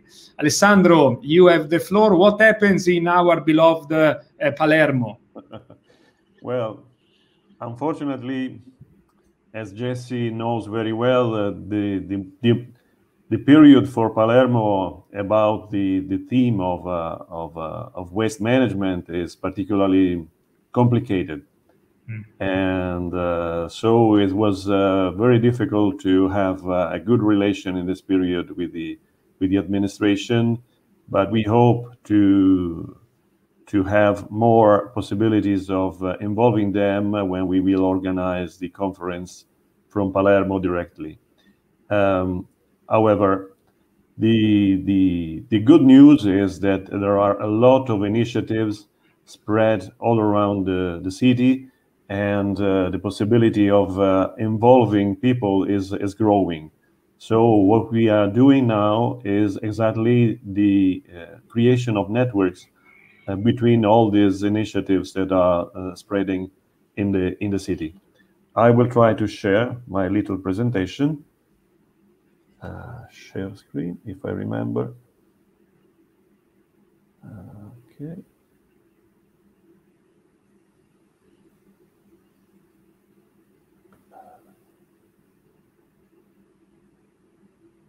In the meanwhile, I'm asking if Vincenzo can do it for you, in case you cannot do it.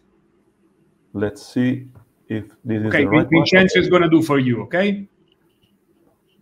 You can see it? Yeah. Are you seeing this? Yeah, we do. Okay, perfect.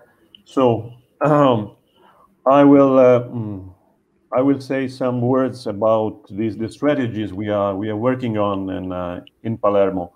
As I told you, in Sicily and Palermo in particular, the possibility of giving value to the waste cycle is still very limited by a lot of opponent interests that involve both public administration and private and sometimes illegal interests. Public companies for waste management are usually less equipped than private ones. The waste collection processes are highly concentrated in a few hands. And in particular, the separate waste collection is reaching good results in Sicily, but not in the main cities, Palermo, Catania, and Messina. Moreover, the collected materials are rarely processed in Sicily, and this led to the fact that only few enterprises are investing in recycled products. And that's the interesting thing, most of them started from eco-social initiatives. This led us to think that we need to envision a change of paradigm, a deep change of paradigm involving the entire population at all levels. And this starts, of course, from the big cities, because what they do will have an enormous impact on all the regional organization of waste management. The strategy design that we decided for Palermo has this motto: circular economy equals social engagement. We cannot obtain important results if we are not able to involve all the societies, and in particular the poorest layers of society, who could gain a lot from circular economy, because they could become an actor, an active actor, and not only a passive actor of the production of waste, but also for the production of new products from the waste.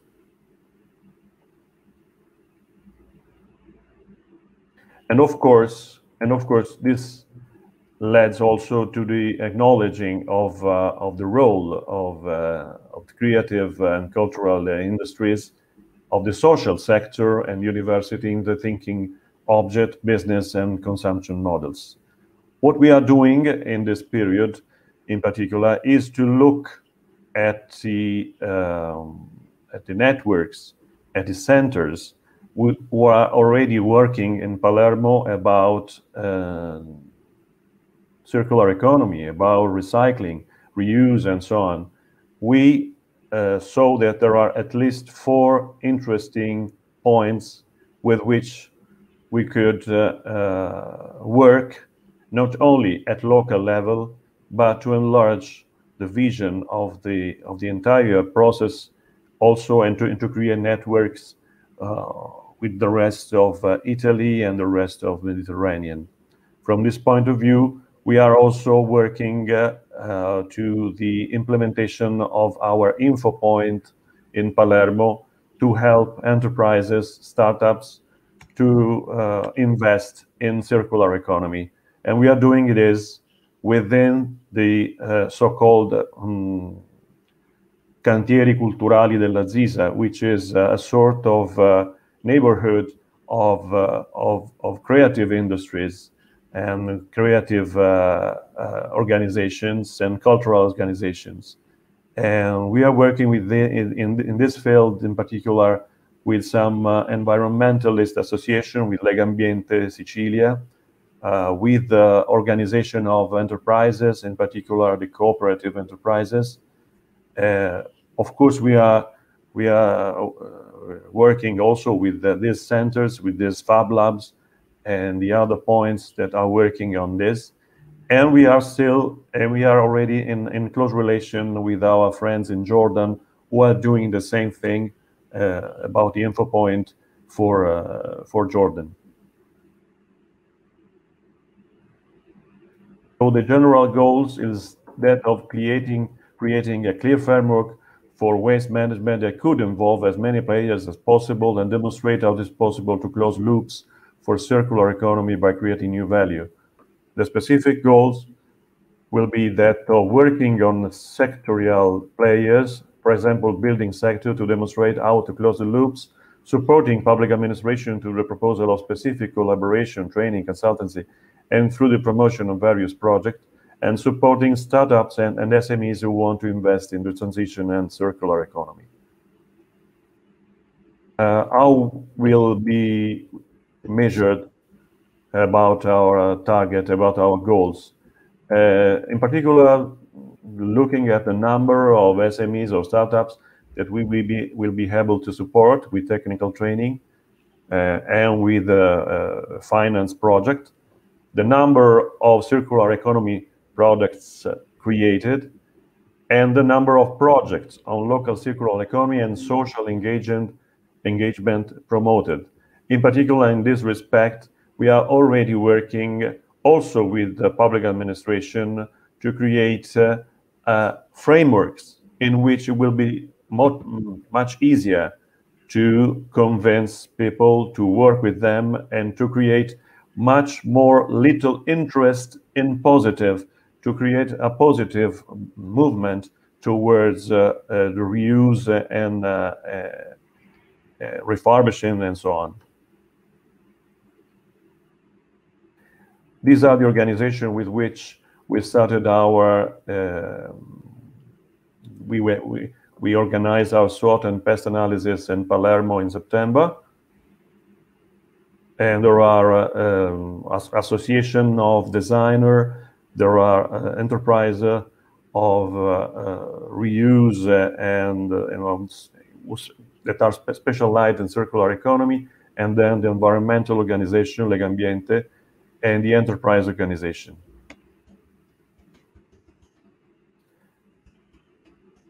So thank you, and we will continue.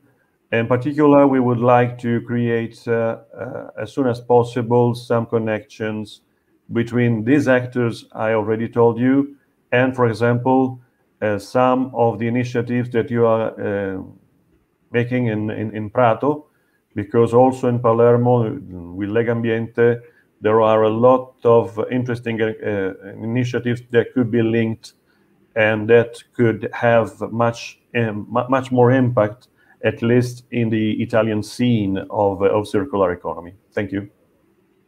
Oh, thank you, Alessandro. Thank you. You have shared an important message, an important idea, like involving all the society. So thank you very much. And it's now my pleasure to introduce the municipality of Tunis, beautiful such as Palermo, with Leila Ben Gassem. Tunis is an incredible city, full of intense scents and colors, but also full of innovation and ideas. So Leila, tell us more about your city. Good morning, everyone. Can you hear me? Sure.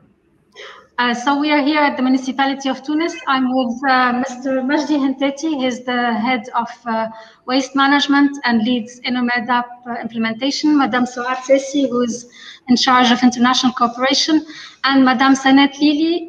She's the elected city councillor, chair of Environment Committee, and will be making our presentation today, which I will share immediately.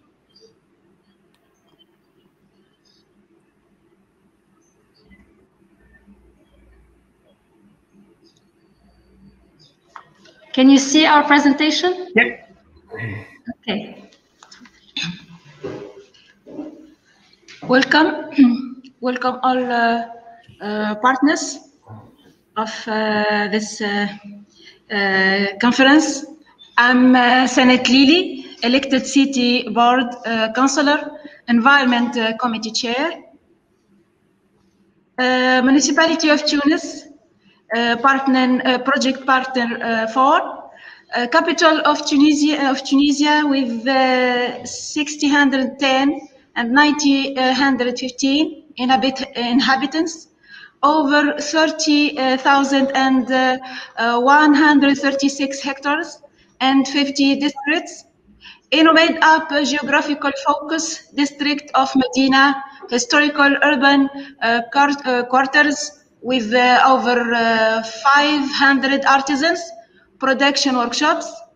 Municipality of Tunis initiated Zero Waste Medina awareness activities in 2019 with involved all activity community members.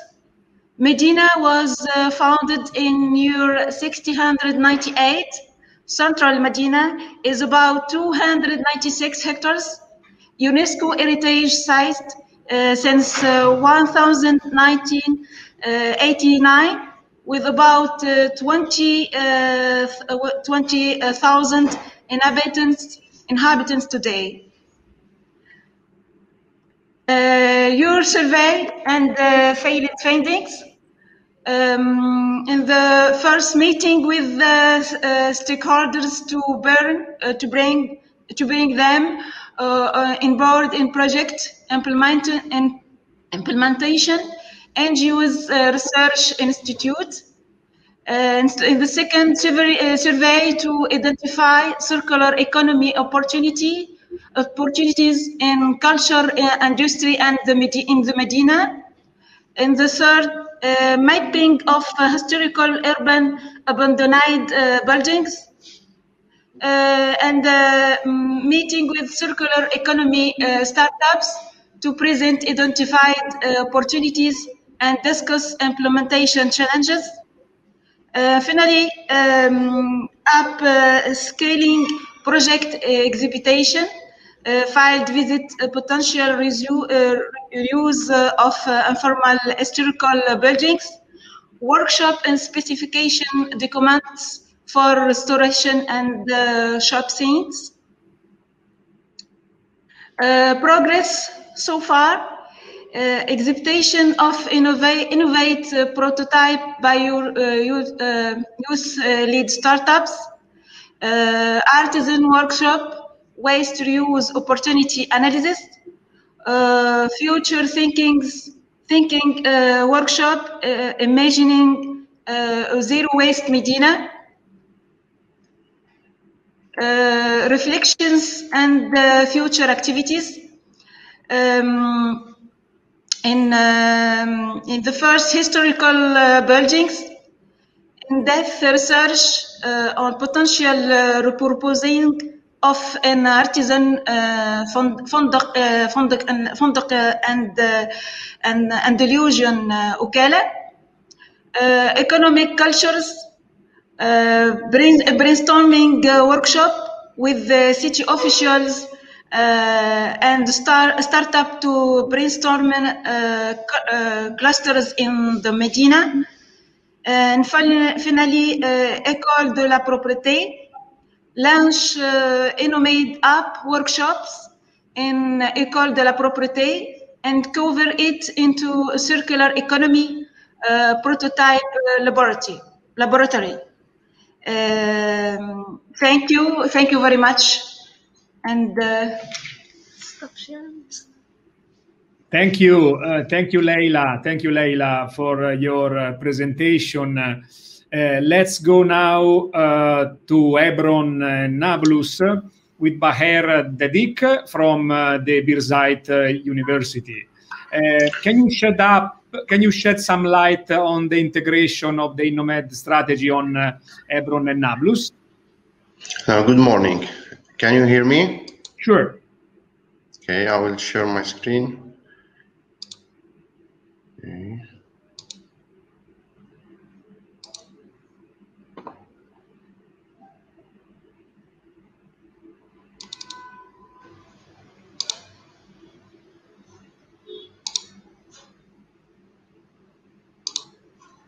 Good. Can you see? Yeah. Okay.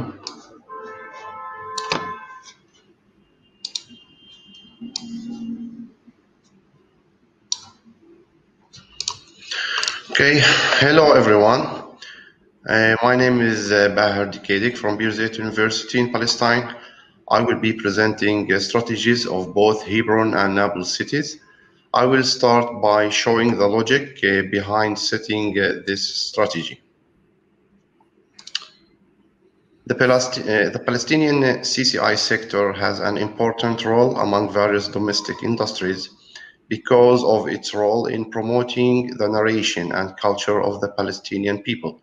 The industry has also been a critical part of the local tourism sector that is built on historic Palestine's location, history, and religious significance for the three monotheistic religions.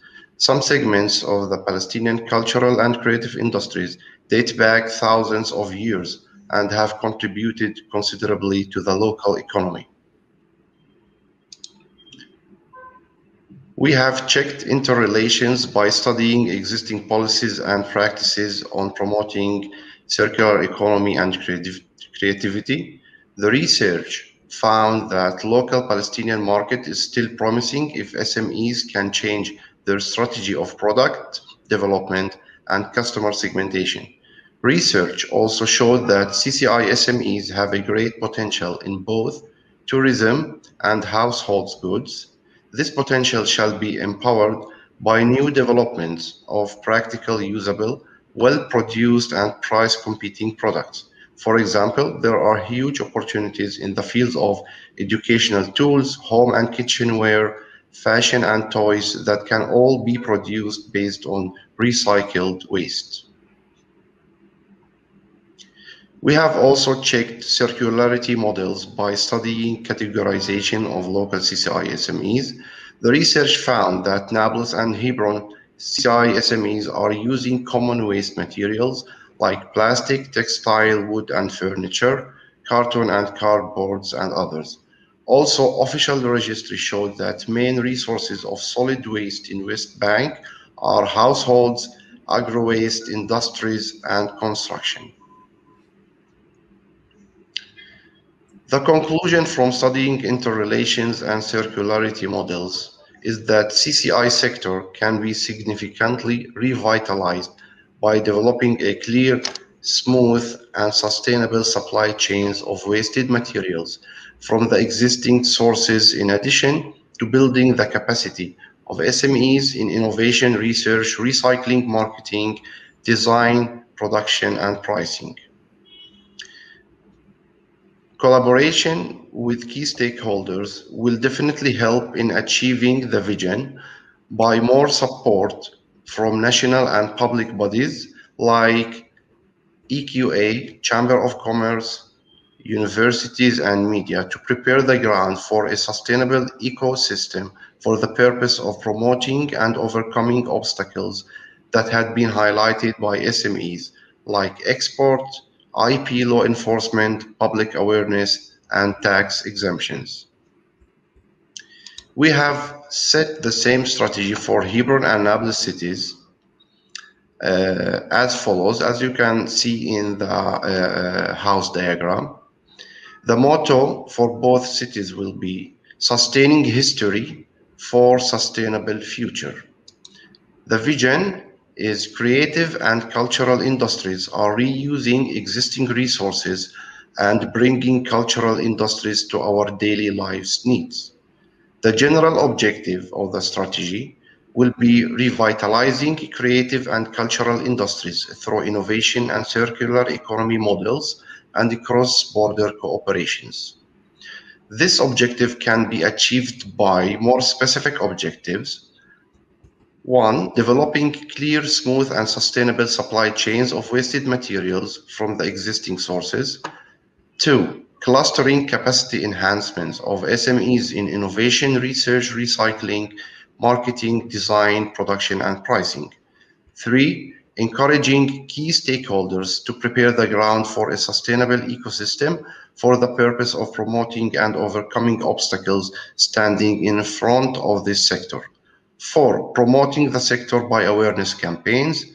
5. Cross-border cooperation schemes in innovation, external knowledge inclusion, and clustering with EU cities. We have set a measurable target for each goal. For instance, for the goal of developing sustainable supply chains of wasted materials, we will have at least 2 supply chains of waste types that have been set and operated in each city. For the clustering capacity enhancement of SMEs goal, we will have at least 15 CCI SMEs in each city that have been trained and proposed new products. For encouraging the key stakeholders to prepare the ground for a sustainable ecosystem, we will have at least 1 MOU signed with 1 key stakeholder in each city. And for the awareness campaigns, we will have at least 1 awareness campaign that has been launched with cooperation with 1 key stakeholder in each city. And for the cross-border cooperation schemes, it will be advised by the project leader considering the outcomes and the COVID global situation. Thank you very much. This was the strategy for Hebron and Nablus cities. So thank you, Baher. Thank you. I love your motto, sustainable history for a sustainable future. This is the main idea of the Transgenerational Pact. So thank you so much. Our next last speaker of the INNOMED Partners panel is Hea Deib from Future Pioneers. Hea, please take us to Irbid, that was home to Greek, Romans, and the Islamic settlers, who in turn they left behind significant architectures and sites for all the humanity. Yes, thank you so much, Lorenzo, for this excellent facilitation, the effort that you are made, and it's a pleasure being part of this conference. I will share my screen now.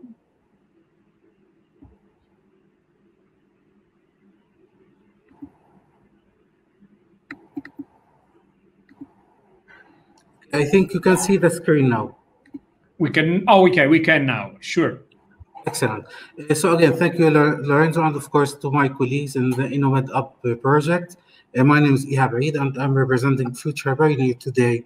And I would like to start talking about this organization, which is now leading the communication part of the INNOMED-UP project.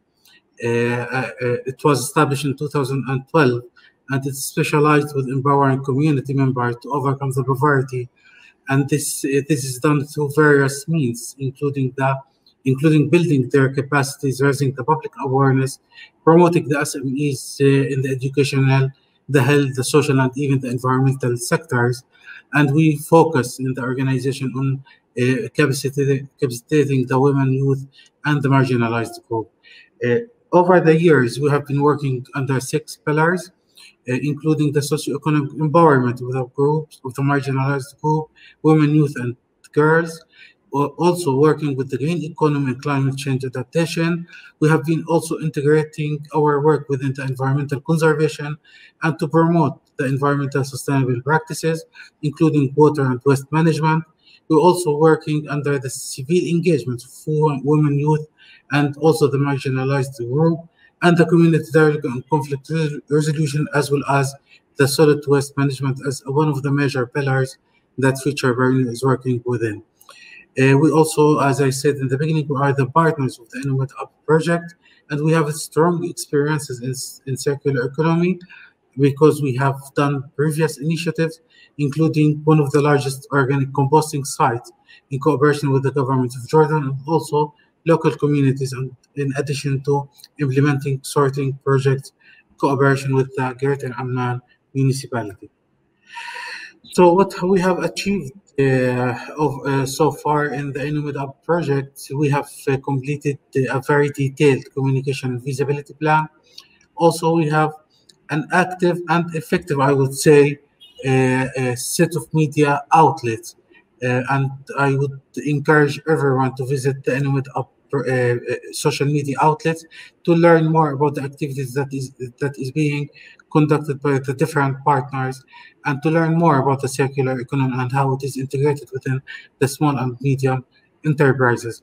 We have also completed the assessment of the circular economy situation in Jordan, and here we have investigated the situation in means of the SMEs and the policies that are available in Jordan to support those SMEs to do the circular economy. We have the best analysis, the political, environmental, social, and technological analysis, and this has been done using a workshop where we have invited all stakeholders to understand from them and to learn from them what are the various dimensions that they think it should be tackled in order to strengthen the circular economy in Jordan. There was a lot of interviews performed and, of course, meetings that have been conducted so far, in addition to the awareness workshop about the SMEs, which was conducted in Irbid City, that you have started with introducing, Lorenzo.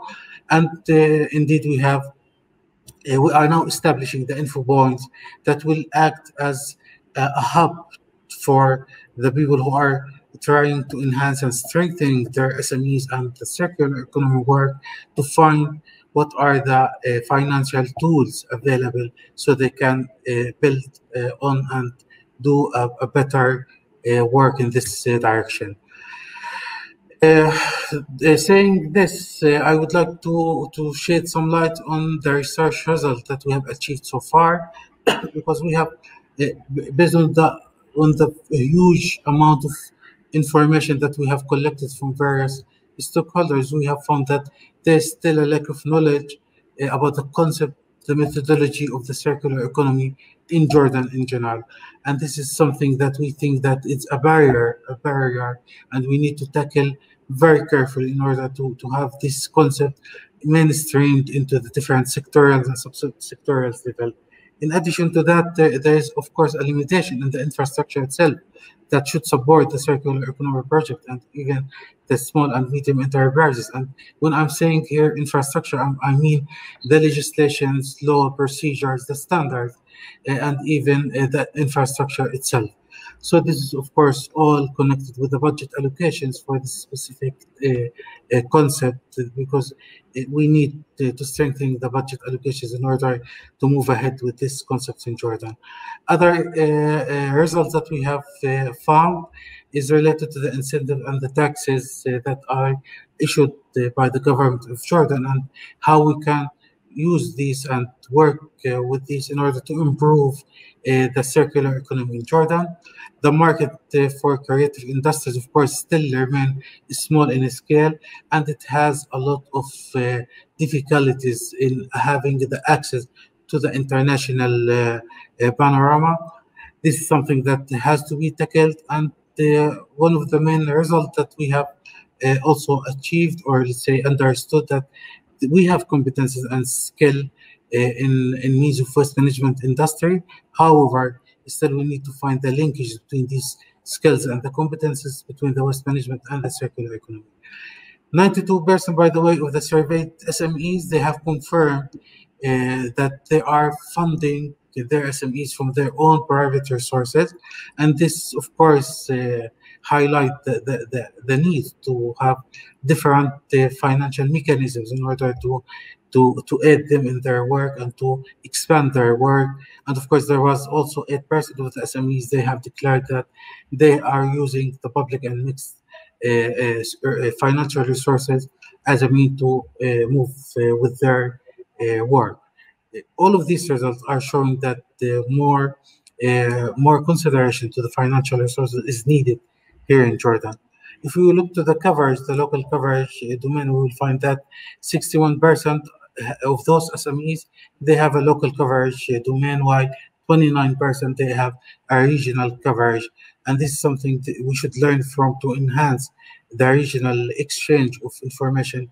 And the INNOMED-UP project is a clear example of how we can make this exchange of knowledge and expertise between the Mediterranean countries, and to build this concept and move it to the right direction.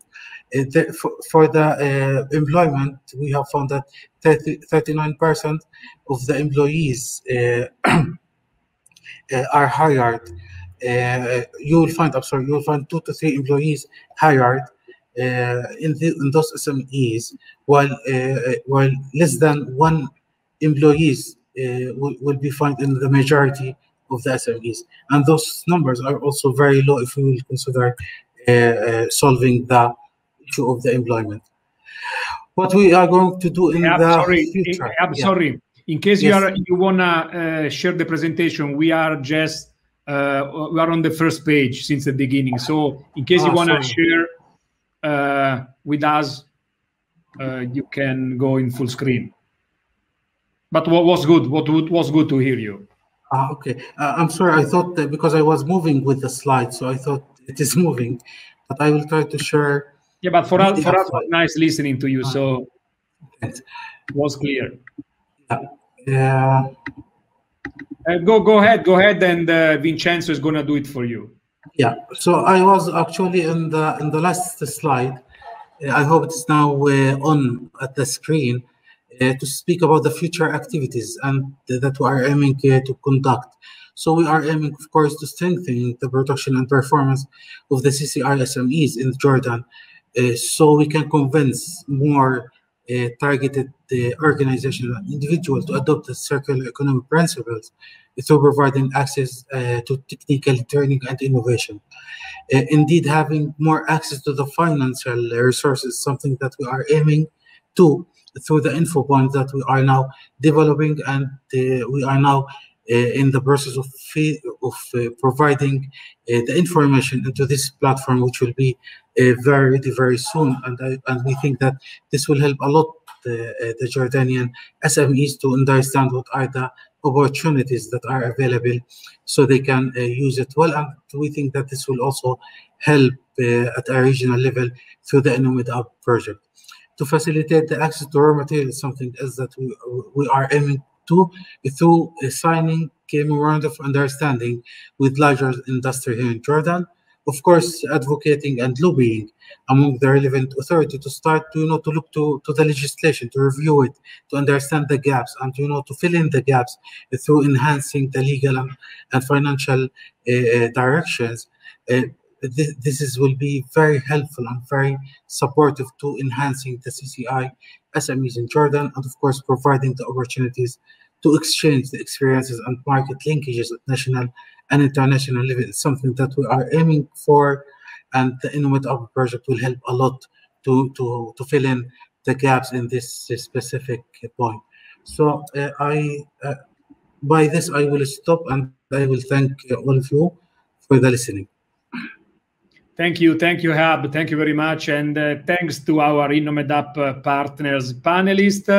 Now it's my turn. Let me briefly take you to the coffee break with our marvelous region, worldwide known for its fine art and the natural heritage. Thank you even to Vincenzo. Vincenzo can probably now share some pages about the Reco Festival, some videos and images about the Reco Festival. So great. We are in such a great and, as I mentioned before, worldwide known region, but this region is also known for its positive impact on the competitive environment, innovation, manufacturing, and important economic activity are in Tuscany. But let me take you in Prato, the city where the principle of circular economy are around any corner of the city where they don't need any academy to celebrate the circular economy, because in Prato the circular economy is within the city, inside his DNA since centuries. And I wish to thanks Valerio Barberis and Alessandro Colombo for suggesting me as a guest speaker of this part of the conference. They should be here to tell us about their festival, together with Benedetta Squitieri and other representative of the municipality. Valerio and Alessandro is the art director of the festival, but also the other representative of Tuscan region and Toscana Promozione had an extraordinary intuition about the festival. Not going with the formal conference, not a top-down symposium, but mostly a pop festival where people were like a society could meet important issues about circular economy through culture, creativity, and through direct contact, direct connection with factories. So originally we had 3 days of activities, talks, shows, and concert, artistic performances, and international seminars with with even important guests as Professor Braungart, the father of the cradle to cradle approach, but also Ursula De Castro, the activist of fashion revolution. So dozen of international speakers. The program in the end became even stronger and more pervasive after the the first COVID-19 rethinking. We had, as most of you, rethink the program. And that was great. That was an extraordinary encounter with radios and social medias.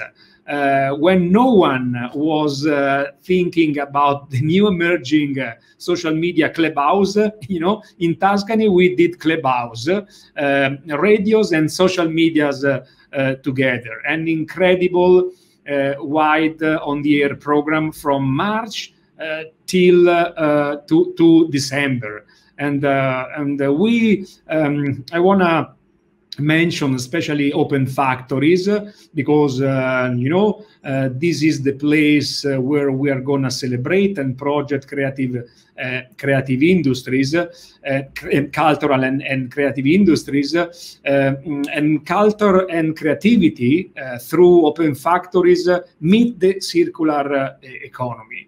One entire month of amazing performances, live streaming, concert inside the most important and also suggestive companies of the textile district.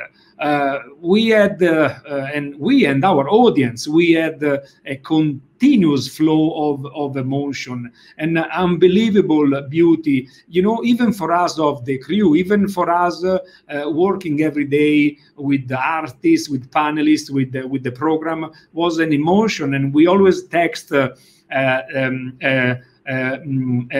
how unbelievable was that. The beauty of the performances. And so we had a lot of stimulus, a lot of interpretations, and Open Factory was a continuous, was and is, because you can find it on social medias, you can find it on the internet, is with us and is accessible for everybody. Was a continuous engine of ideas for the promotion of the transition to the circular economy. So nothing more to talk about. You have to feel it, you have to experience it, you have to judge it on for yourself. I can only wish you a good coffee break, and with our extraordinary Open Factory. So take your coffee, relax now, but leave the audio on and leave the video on. You can find the full program on our social media, Reco Festival, and the whole performance, the program on YouTube. So see you in less than half an hour. See you at 12 here for the roundtable with the NECBC Med and other projects. So everyone, have a good time.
Hi, everyone, and welcome back to the INNOMED-UP conference.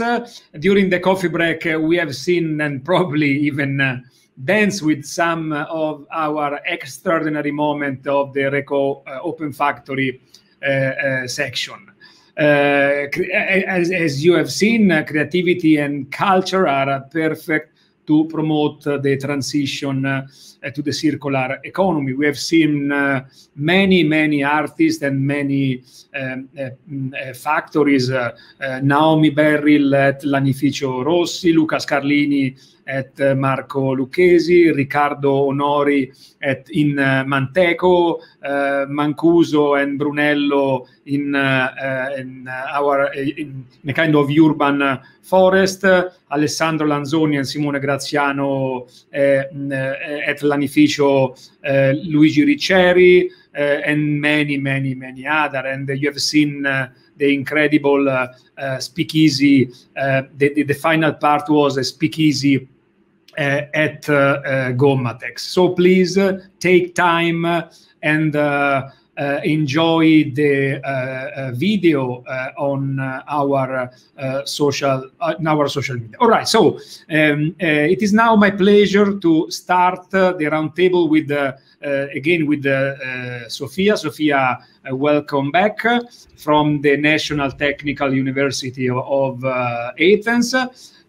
We have many topics, many things to share, but I know you will be committed with your time management. And Sofia, if you agree, I would like to start with you. Could you please introduce your project and help us to understand what kind of small, medium enterprises the project aims at, and which is, in the end, their value added? Thank you, Lorenzo. Let me start in saying that INNOMED-UP is working by studying the cities in Mediterranean area. We try to surpassing the difficulties caused by the delicate social and geopolitical conditions through the cross-border collaboration and friendship between the partnership. As all we know, there are disparities between cities in the north and the south of Mediterranean Sea. But our starting point is that the Mediterranean cities can share their common cultural characteristics and work together by building on their common identity and by integrating into their productive schemes the principles of circular economy.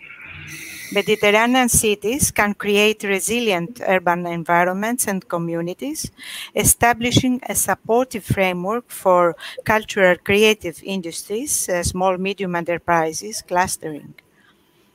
Mediterranean cities face the problem of overwhelming waste production, demanding effective and urgent actions. Circular economy principles may offer a solution to this problem. As recently, a remarkable percentage of urban production in city centers is represented by cultural and creative industries. The involvement of cultural creative industries in circular economy is of great importance. INNOMED-UP proposes to work with cultural and creative industries, CCIs, to shift local urban economies towards a circular production and consumption paradigm, including optimal use of material resources, innovation enhancement for SMEs, knowledge transfer among cities, social inclusion, and citizens' engagement. The project is working at cross-border level, supporting both technological developments, such as technological informative platforms, modern procedures of upcycling, smart circularity tools and roadmaps, socio-urban circularity workshops, and traditional recycling practices. I can continue if you like, but perhaps it is better to stop here. And Okay, I think we should ask to Frederick more or less the same. Frederick Gallo Salent is the waste from the waste agency of Catalonia, is the lead beneficiary of the Circle project, and would be nice to know from Frederick which kind of small medium enterprise are in your project, and again, if you can tell us their value added. Well, if you let me, I will introduce a brief outlook of the project for the people who doesn't know it. The problem that this project tries to address is youth unemployment. You know, the rate in the Mediterranean countries is on average 3 times higher than the adult unemployment. And there are also unemployed women that are in disadvantaged position due to gender violence, lack of education, etc. As a consequence, poverty and social exclusion have become critical issues for those sectors in the Mediterranean. On the other hand, waste management represents a keystone to preserve Mediterranean cities and coastal areas in order to guarantee a healthy and sustainable living environment for these communities. According to the European Compost Network, the total amount of bio-waste generated only in the European Union has the potential to generate almost 100,000 new jobs.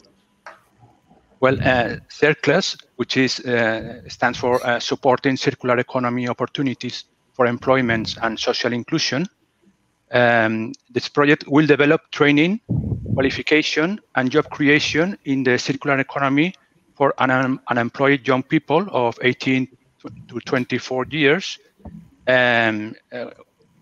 without education, which is known as NEET, and women of all ages in risk of exclusion. By specifically supporting the creation of companies that take charge of the selective collection of the bio-waste generated in hotels, campsites, schools, restaurants, etc. Composting it in a small scale, obtaining high-quality compost, and use it in agriculture. That is closing the cycle of the organic matter. Bio-waste collection and management entities involved in composting will benefit from increased workload, better separation at source of waste that will increase their profitability, and more competent trained staff. This initiative will be tested through 7 pilots in the island of Andros in Greece, in Aqaba in Jordan, Ramallah in Palestine, Puglia in Italy, Vilaseca in Catalonia, Byblos in Lebanon, and Bizarte in Tunisia. By working on the integration among the key stakeholders from the hospitality, food retail, and household sectors, and which will develop multiple approaches like mentoring, employment advisory support, entrepreneurship promotion, tailor-made training, and job placements. And this including the setting of a small and low-cost technology composting plant, except in Puglia and Ramallah, where there are already existing plants. To increase the quality of the bio-waste arriving to those plants, there will be awareness campaigns for citizens and the hospitality sector. The project will support the creation of new green enterprises via sub-renting, training, and mentorship, thus presenting an avenue for job creation. CIRCLES will also promote a green label, so sectors like hospitality and food retail will benefit from positive recognition by their social and environmental responsibility, and also from having more committed and trained staff. The 10 partners of the project will bring together their expertise related to training and labor insertion of vulnerable groups, bio-waste management and circular economy strategies, business models, and agriculture and social economy, complementing each other in terms of expertise and experience to implement all the work packages of the project, which are management, communication, circular economy partnerships, and strategies for the vulnerable groups, training and job requirement, implementation of business models, and sustainability, replicability, and capitalization for circular economy employment. Nice. Overall, it's estimated that 107 new jobs will be created directly to the project. And this project, and the job creation is expected to increase by 20% in the 5 years after the phasing out of the project. The project can also help providing empirical evidence needed for forming policy making and developing further this inclusive economic model along all the Mediterranean region. The engagement of authorities, civil society, organizations, the private sector, and the local entities will be key to set up all the activities. In this sense, as an initial step, the project partners have associated local stakeholders as associated partners of circles with a commitment to be part of the local strategic alliance set up in each partner region. Furthermore, to ensure sustainability beyond the project duration, a policy toolkit for circular economy employment and training will assemble all the results and important lessons learned from the pilots, incorporating the different regional perspectives, and will serve as a tool to leverage evidence-based policy making of successful circular economy business models. And also, finally, the creation of the Mediterranean Circles Network, including all the project partners and associated partners, in cooperation with the local alliance, to act as a vector for policy making, replication, and dissemination through the Mediterranean basin. Thank you. Thank you, Frederick. Anna Ibanez de Arroyas, Regional Activity Center from Sustainable Consumption and Production. She's the lead beneficiary of Stand Up project. If you can spend some word on your project, and if you can tell us what kind of financial support your project will provide to enterprises. Thank you, Lorenzo, and thank you for inviting us to take part to this event. We are very glad to be with you today and to contribute to this conversation. So the Stand Up project is a project that is focusing on the textile and fashion sector, and the main objective is to enhance a scalable, replicable, and inclusive circular economy ventures by developing a business support ecosystem and an ecosystem supporting also the innovation and technology transfer. The objective is to give to support the transformation and the transition of the textile and fashion industry to a more circular and green model. So the project, let me very briefly explain it, works in 5 countries, Tunisia, Egypt, Lebanon, Spain, and Italy. And it's a project that will provide technical and financial support to entrepreneurs, youth innovators, students from university, but also to already existing SMEs that want to transform their business model into a more circular and green business, or developing new products, circular products. So this will be our target, let's say, in terms of the actors that will benefit from our support.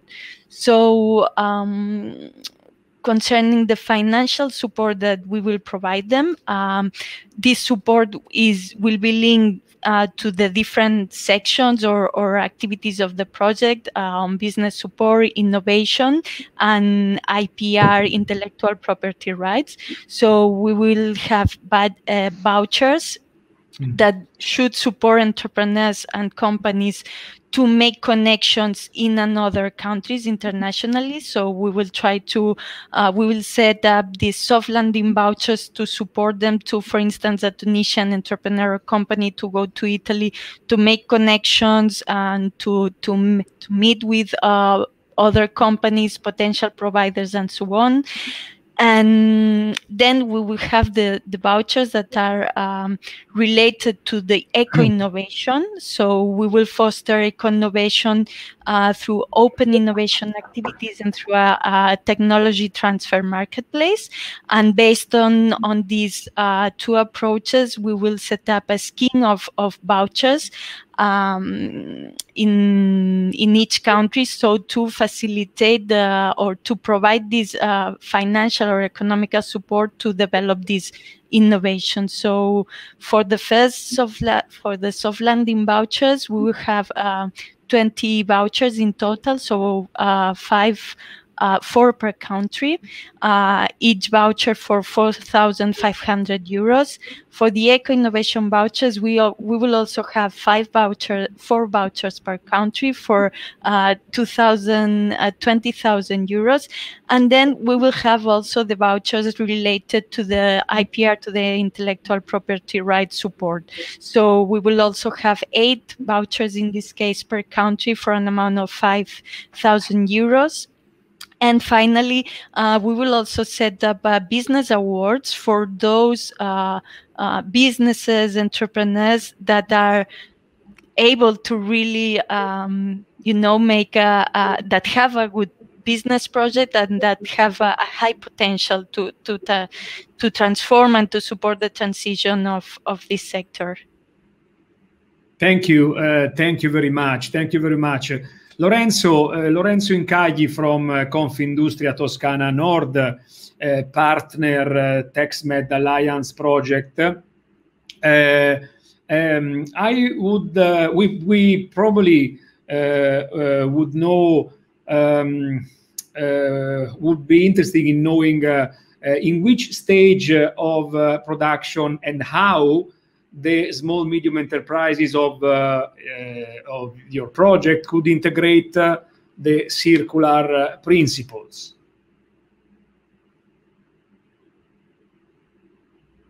The mic.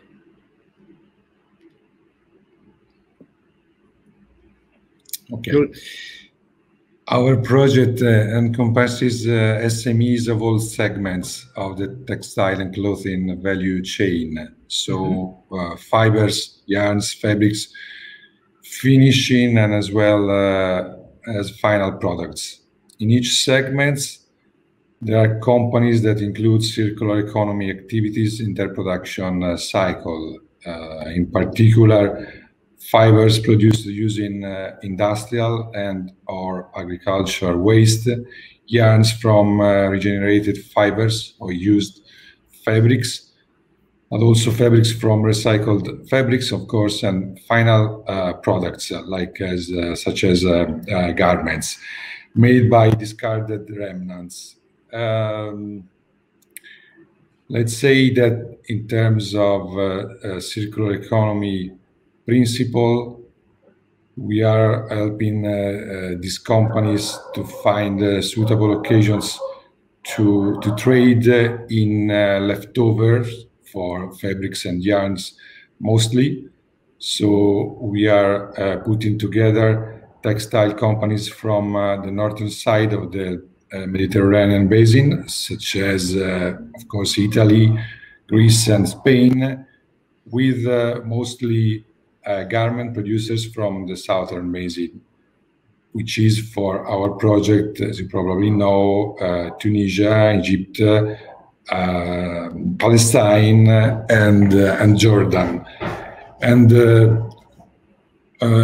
we set up for them to help this kind of trade an FB group platform, which is about to start right in these days. So we really think that companies are eager to, especially in these tough times, to have such occasions to trade together.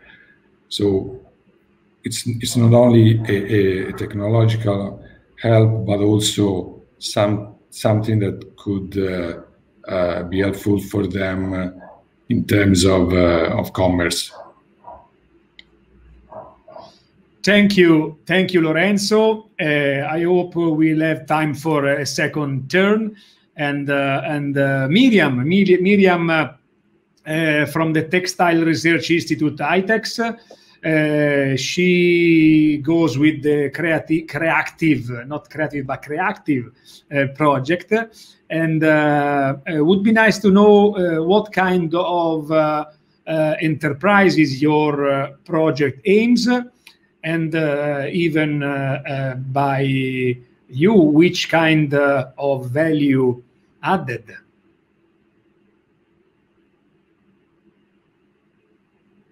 Hi, everybody. Thank you very much for inviting me to join INNOMED-UP conference. My name is Miriam, and I am from ITEX. ITEX is a research textile institute located in the Valencian region in Spain. I am going to explain a bit, very brief, what is Creative Project. We are a partnership of 11 entities, companies, research centers, chambers of commerce, regional and national and regional public authorities, as well as associations. Creative Project aims at boosting the creativity by using innovation in traditional sectors as the textile, clothing, footwear, and leather in the Mediterranean countries. In our case, companies from Spain, Italy, Tunisia, Palestine, Egypt, and Jordan could directly benefit from creative results, as for example, direct grants, and from the collaboration between artists, creative entities, research, and cultural entities to rebuild the traditional sectors through the creation of labs in each participant country. With this kind of labs, the idea is to reinforce the companies and give them added value by the cross-border collaboration between SMEs, research centers, and creative hubs to develop projects of new and innovative products and services and fashioning new business models. The idea is to support them with grants. This kind of grants will come directly to them to develop projects in collaboration between the North and the South. And the idea is to work between them to develop any innovative product, an innovative idea, with the inclusion of the creativity, but as well the inclusion of sustainable principle. Good, Miriam. And now let's go to UNIDO. I would first time know more about UNIDO, and with Benoit Watelet, sorry for the name, and if you can tell more about the organization, and even by your side, the impact of the project on small, medium enterprises. Sure.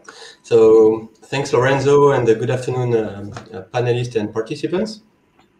So UNIDO is a UN organization, HQ based in Vienna, and our mandate is focused on industrial development in supporting emerging countries in this transition.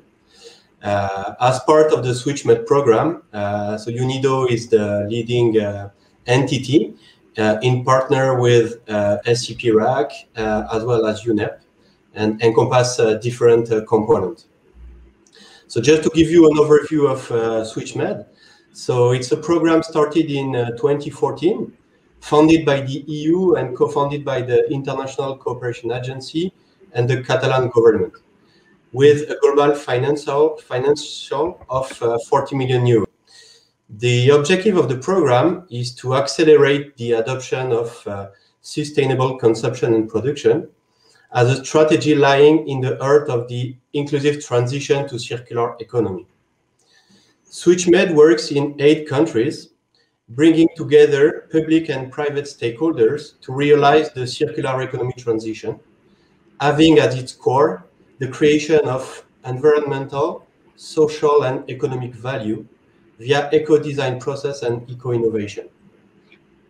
So the key idea of the program is to promote the development of an ecosystem of public and private stakeholders supporting the circular economy transition.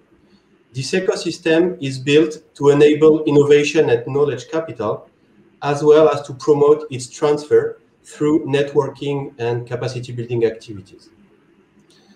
This is the reason why SwitchMed is designed around 4 thematic areas. The first one, industry and service provider. Second, startup and entrepreneurs. Third, policy and networking. So with regard to SMEs, SwitchMed declines system thinking in supporting the private sector by cascading changes within global value chain, triggering demand-supply synergies, and facilitating collaboration among different stakeholders. It also provides direct technical support and financial assistance to high demonstration impact productive activities, which are at the forefront of SCP and circular economy innovation. SwitchMed also enables the creation of new green business model, offering direct support to incubation and early stage entrepreneurs. And last but not least, it also provides evidence-based policy making to fast-track business-driven eco-innovation. Thank you, Benoit. Now I would like to go back to Sofia, but with implementing the circular economy in cities can bring incredible economic, social, environmental benefits. That's why most of those projects are active, And I would like to ask you and ask the other panelists the relation between organization and operation and the operation of the cities and the activities of your project. So which is the relation between the organization of the city and the activities of the project?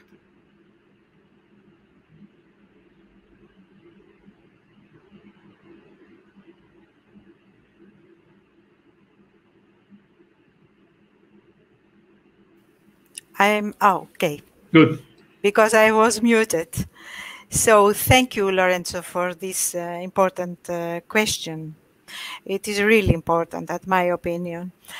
The function of MedCities, at our opinion, will have an extensive positive impact by our project activities, by INNOMED-UP. The implementation of circular economy procedures within cultural and creative industries will improve waste management due to technological absorption and innovative knowledge transfer. Consequently, Mediterranean cities will become more resilient territories, we think. We have many case studies, as you have seen already in the previous section of our conference. And each city, Athens, Prato, Palermo, Tunis, Hebron, Nablus, and Erbil in Jordan, can special case studies that will focus on specific areas in these involved cities and on specific production cycles aiming at involving selected CCIs, creative cultural industries and SMEs, local communities, and important stakeholders. Cultural creative industries will be encouraged to design innovative services and or produce innovative products according to circular economy principles. Our project, INNOMED-UP, aims to develop a label for these products that will reflect the concept of zero waste for the participating cities and to connect also the city image with the products. Finally, our intention is to contribute in a cross-border networking between local communities and stakeholders from participating countries and to involve in circular economy procedures students, women and marginalized groups in a way to promote civic engagement and the urban integration of INNOMED-UP proposals. Thank you. So good. Frederick, the topic is hot, so the same for you. The relation between the organization and operation of the city and the activities of your project, because you know cities are central for the transition to the circular economy. Of course. Thank you, Lorenzo. Yes, this project, Circles, adds value through social contribution to the communities where it's operating, because it addresses capital points of operation of a city, in a city like sustainable waste management, as I mentioned before, which, avoiding even in pilot scales, the pilot scales of this project, many tons of organic waste to end up in landfills. And generating jobs for a sector of unemployed people who are at risk of poverty and social exclusion. So I think this is the main point of the project in this regard. And also we can add it's an incubator of business and activities around waste, around organic waste. And that it currently in many regions of the Mediterranean is landfill or incinerated. As I previously mentioned, only in the European Union it's estimated that this sector can absorb up to 100,000 jobs. So this gives an idea of the importance of this subsector of waste. Good. Thank you very much. Anna, the same for you. The role of cities on the role of organization and the operation of the city in the activities of your project. Thank you, Lorenzo. So, well, Stand Up, we don't really work with cities as a specific objective, but I think they will be clearly involved within the project, especially when it comes to the, we have to prepare, or we will prepare 3 national roadmaps, where before we will first see roadmaps on how policymakers, governments can support the transition of this sector, but especially how entrepreneurs, companies could be supported to become more circular or to develop new business models. And yes, sorry, of course, I mean, cities in extensive meaning, you know. No, of course. Even if you don't work directly on it. No, exactly. But I mean that I think with these reports, we will be clearly inviting cities to contribute, to give their point of view on how this policy framework could be improved and enhanced in order to support the development of these circular business models. And I think clearly cities have a key role. For instance, in the management of clothes or waste, no? Once clothes are used, and consumers usually, or they are used to just throw them away to the garbage, and this comes to the system, to the waste management system of cities. So they could support this change by setting up a collection system that can separate the waste, or that can facilitate the collection of textile waste. So for me, this is clearly a main role or a main action that cities could try to develop in collaboration with startups to develop such models, enhancing this management of waste, but also on production.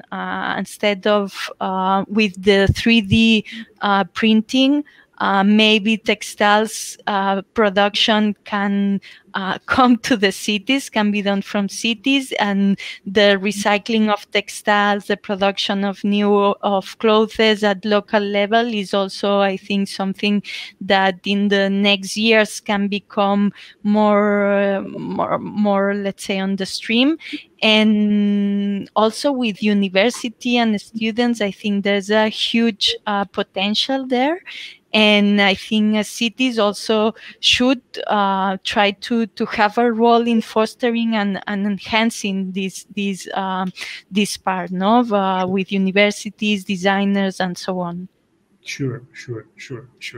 Thank you very much, Lorenzo. From Confindustria Toscana Nord perspective, the role of cities and the role of your role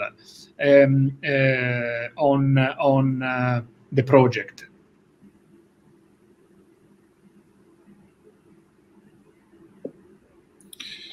As for the project of Anna, also ours doesn't have to do directly with cities administrations, because it's a project with business entities like our organization. Yeah, cities, I mean, cities like again, extensive meaning, like not cities as policymaker, government, or like just people living in the city, but like all the actors within the cities.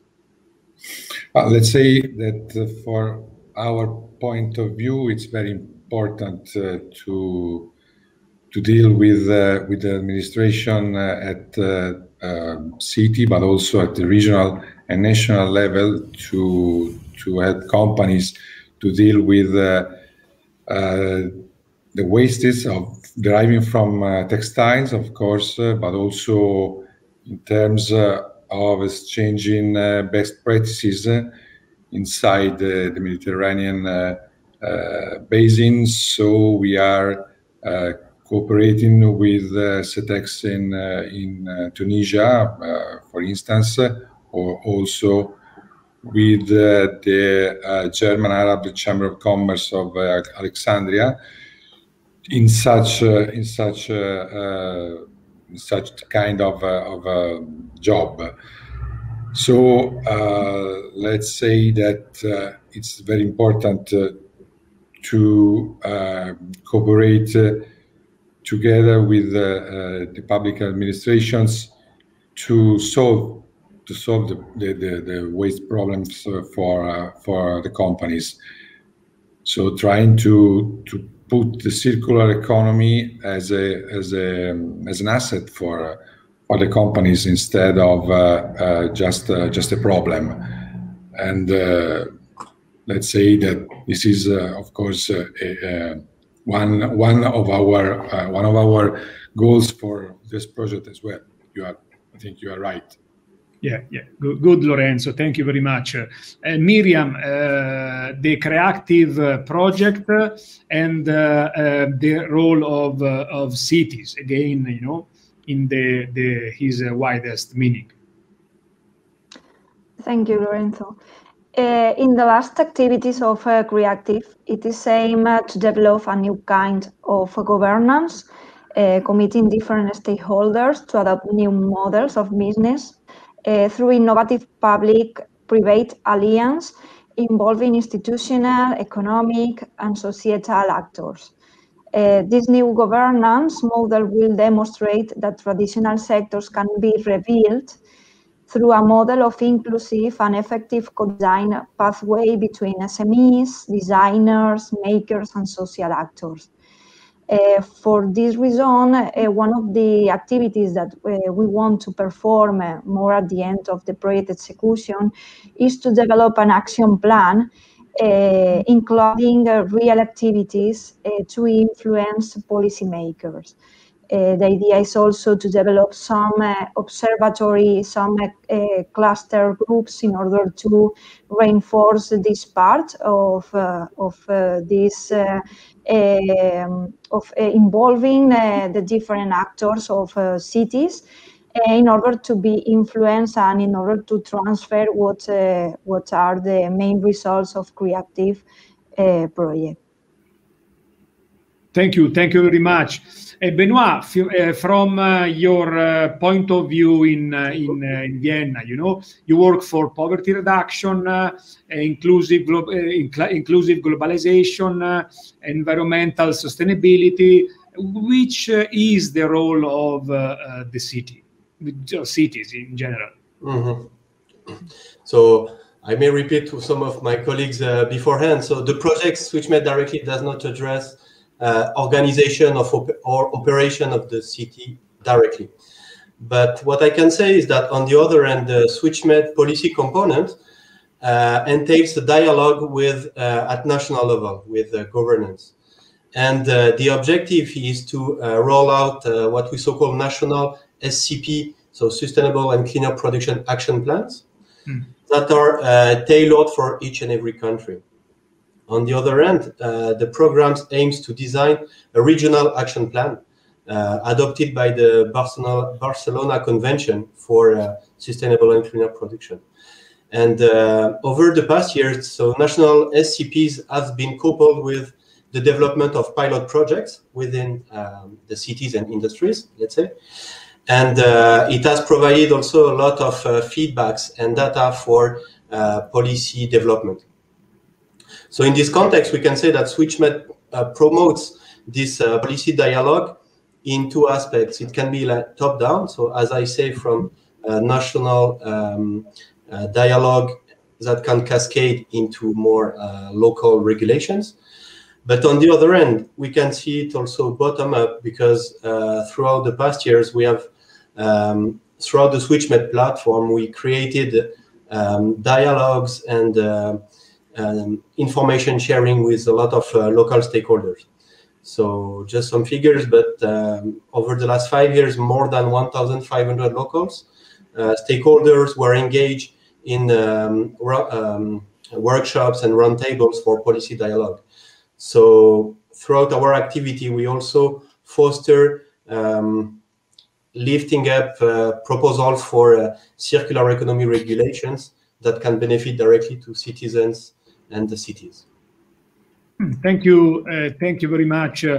Let's go back to Sofia. Sofia, we are trying to do the last round of the table, and I would like to know, I would like to give you stimulus for tell us which future and which is the biggest challenge of your project at the moment, and what do you think the best outcome for the project would be?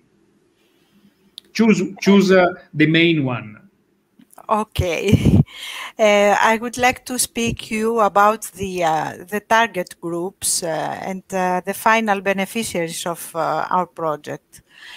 Our target groups and entities are the creative and circular industries SMEs that are selected by our researchers I would like to have some collaboration in a higher educational level. We have to address to unemployed and marginalized people, mainly young people and women, to regional and local authorities, to decision makers and policy makers, and to the overall citizenship of our cities. We try to combine the function and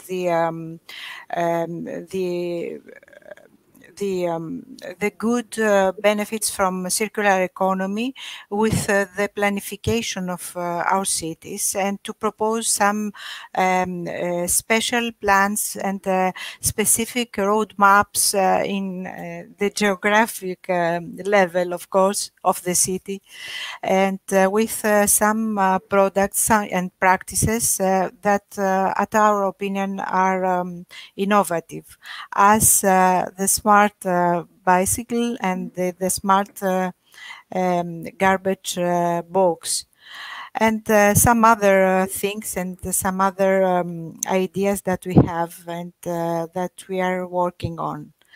But we think that the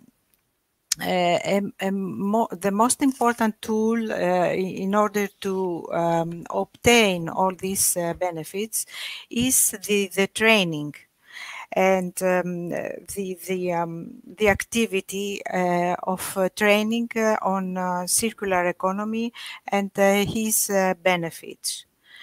We have provided special training for circular and creative circular SMEs in order to learn more about circular economy and its potential benefits.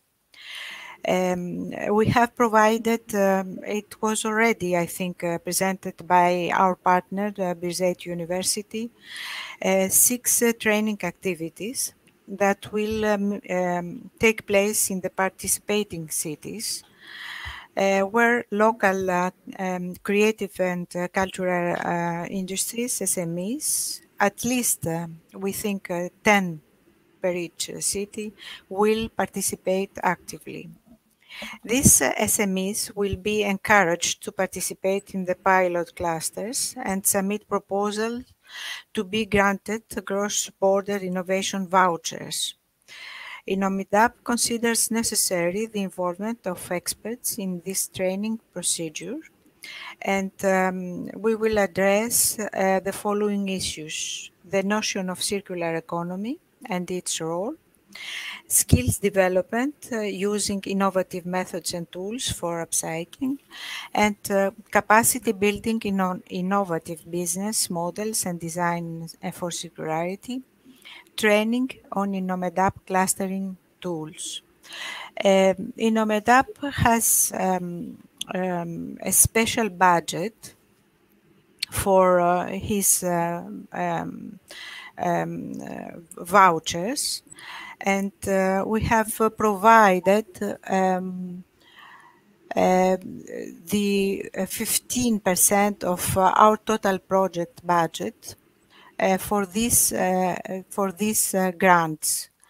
We have 3 kinds of grants that will provided for creative cultural industries, for design and production of innovative products and services, using materials from the pilot testing of the smart tools that it was already mentioned, the bicycle and the garbage bin.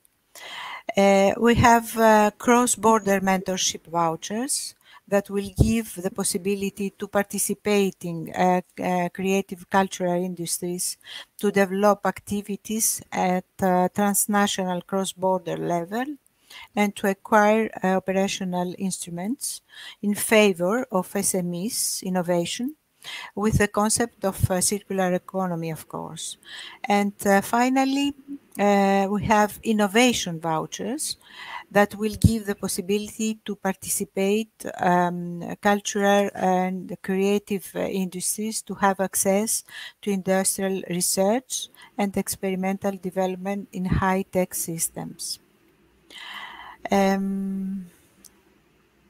That's it from me. And Thank if you. you have any other question, I'm available to speak for. Thank you, Sophia. And if there are comments, please interact with us on social medias.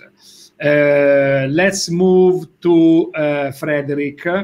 And again, which future, which actual biggest challenges of your project at the moment, and what do you think many outcomes, but which is the most important outcome for your and even for similar project?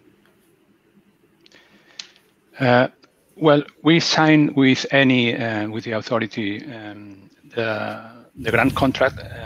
We signed the last week, so it's any activity has already begun, and it's just the beginning of the 2.5-year adventure, if I may say so.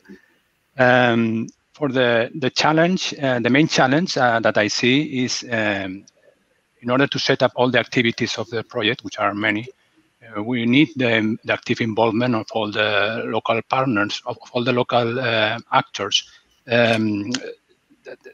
For example, the civil society, the local entities, the authorities, and the private sector, of course. It's a big challenge, but I think that the constitution of the commitment for the constitution of the local strategy alliance, which is a part of the work package, in each partner region will facilitate this challenge. No. And for me, the main outcome will be to give real employment to these 107 people, new jobs. And for me, that I would think this will be the key outcome of this project. But of course, after the phase out of the project, we hope that it will scale up and it can spread across all the Mediterranean region. Thank you very much, Frederick. Anna, the same for you. The future, the actual biggest challenge, and the main outcome for your and how to inspire, similar project. So, well, I think with the stand-up project, we have a great opportunity to work in an industry that is very important for the Mediterranean countries. Mm-hmm. We know that southern Mediterranean countries are one of the most important regions in terms of production and manufacturing of clothes. So I think with this project, we might have the opportunity to work with all these manufacturers that wants to change their business model, answering to the increasing, let's say, interest from consumers to consume clothes more sustainability. So moving from the fast fashion model to more sustainable or slow fashion. So I think it will be, what we aim is at supporting these companies to transform their business models, and having the view into changing the consumption patterns, and not just implementing a small cleaner techniques.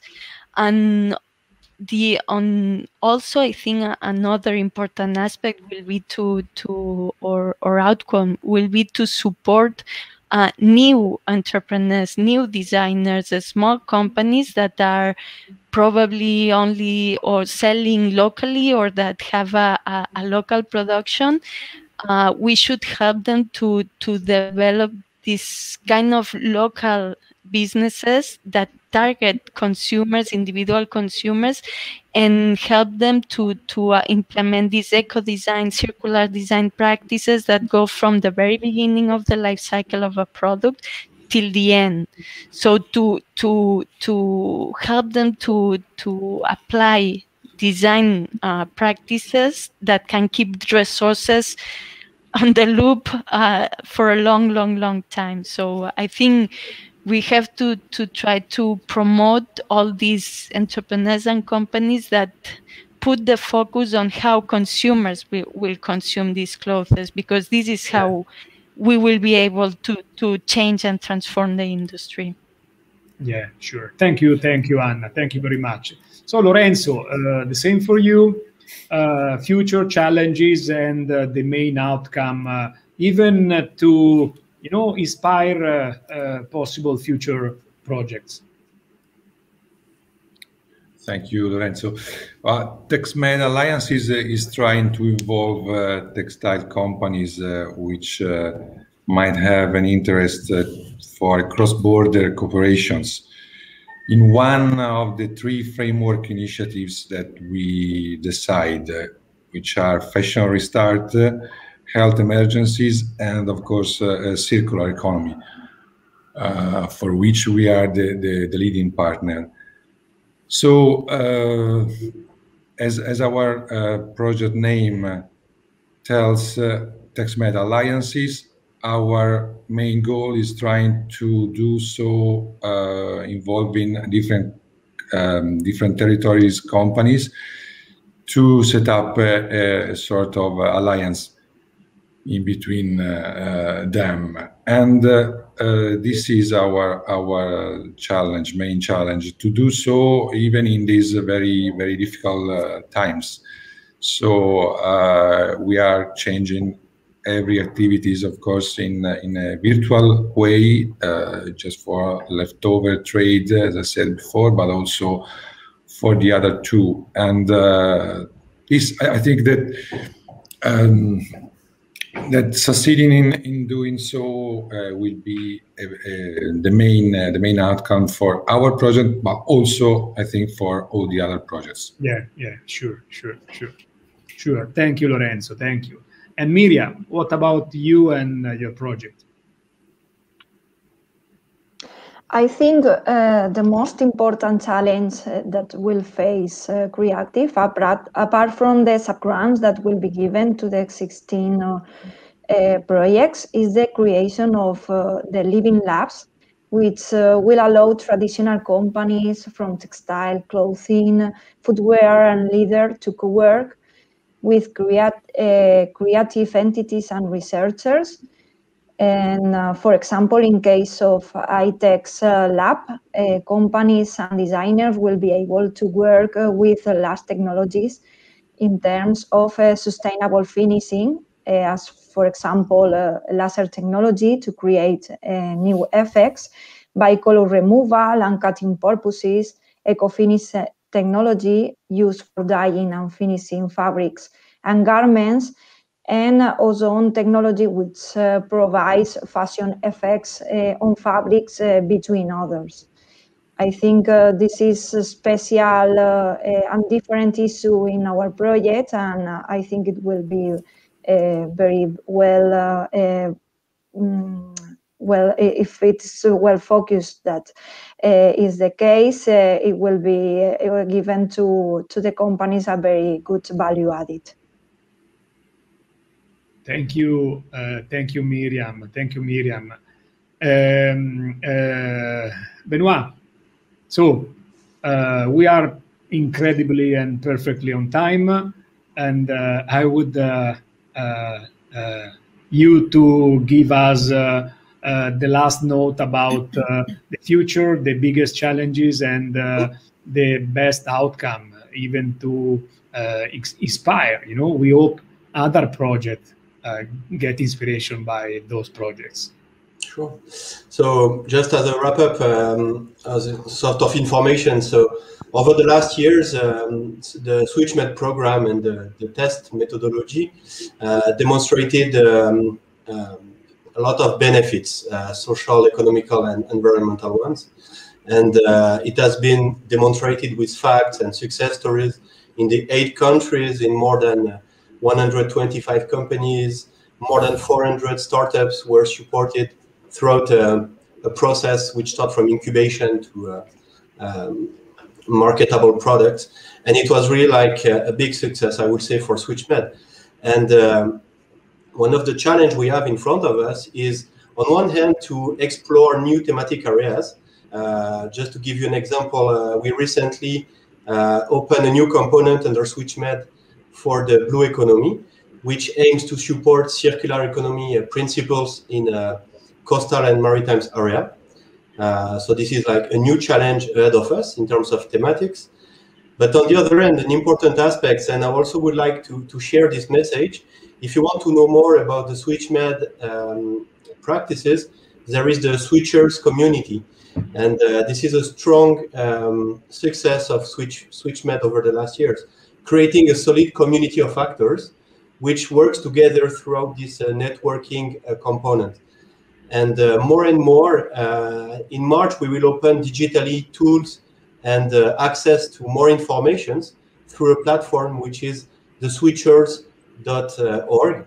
And I really invite participants and interested people to go to this platform and to get some more insight of the stories and entrepreneurs that were supported by the programs that can inspire some more synergies and more activities. So that's our takeaway from there.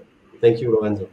Thank you, Benoit. Thank you. So, Sophia, Anna, Benoit, Lorenzo, Miriam, Frederick, it's been a really great discussion today, and we have learned a lot. I personally have learned a lot. And so I just want to say thank you to all our panelists. Please find out more on the NECBC Med and on other project website. And thank you again. I hope to meet you soon in person. Thank you all for your participation and contribution. We're still working together. Thank you very much. Thank you very much, Lorenzo. Thank you. So now we have again Jesse. Jesse is gonna reach you soon. Okay, Jesse, interesting conference, no? Since we are almost out of time, in a few words, what is the main message that you would like our audience to take away from this morning? What's the final piece of advice you'd like to give to our prompt audience? Thank you. Yes, a very interesting morning. I would say I could see 3 main takeaways, I think, that are what seem to me some of the main insights we can gather from this event, and also the specific contribution that INNOMED-UP can bring to this movement, it looks like. The first is that the circular economy is not something where we will be there in 5 or 10 years. It's the transition is probably a permanent transition, a permanent beta. It's more a kind of a dynamic that people are setting into motion. And that involves a shift of mindsets more than anything else. We heard a lot about training, the role of training, but also narrations, bringing in the social dimension, and territories getting a self-understanding of what their vocation will be in this new world. The Reiko Festival is a very interesting example of that kind of thing that aims to sort of rethink who we are as a territory and what will happen to us in this new world. The second point is about policies. Creating, the framework conditions, services for waste management and things like that are going to be essential, but it's also imagining what is the new role for the idea of clusters. I thought that the clusters in INNOMED-UP is very interesting, including, you say SMEs, but you're really talking about micro businesses, individuals, even very small enterprises, social enterprises. And the clusters are not so much as a certain kind of efficiency, a different efficiency in the circular economy, but also as opportunities for discovery of new vocations, discovery of possible circularities, discovery of possible business models. And another element there is also places, reference places. This can be physical places. We heard about fab labs, living labs, reference models, places people can go to that will represent this commitment to the circular economy, but also communities like the online community we just heard about. And finally, as I think I was trying to suggest in the opening talk, creativity is going to be the driver of all of this, and that makes a very special role for the cultural and creative industries. They have a specific responsibility, which we're seeing happening within themselves, to become circular, to adopt circular practices. But they also need to be leaders in new value chains, and they also need to be the ones diffusing a design culture and a culture of creativity in the discovery of and the implementation of circular practices. In that, all I can say in closing, that is representing the TCBL Foundation, what I'm happy to see is the role across all of these, many of the INNOMED-UP cities and also the other projects, of the role of textiles and clothing. Fashion can have an important leading role in helping us change our mindset on consumption, but also the textile industry is, and I've heard this in other places, getting to be known as one of the leaders in figuring out how the circular economy can work and what it may look like. So all I can do is to wish you well and to wish you success in these projects. Really interesting stuff. Thank you very much for this invitation. Thank you, Jesse, and thank you for this conclusion. So permanent transition, opportunity to discover, and the creativity as a driver. So thank you, Jesse, and thanks to all our participants for joining us today. We hope, and I mean, we are sure you have found this conference informative and with Jesse even inspiring. And this concludes our streaming for today. Thanks again to the municipality of Prato and to the National Technical University of Athens. You may now go and give your personal contribution to the transition to the circular economy. And, you know, we need to make a better world. So everyone have a great day and bye. Thank you very much. Bye-bye.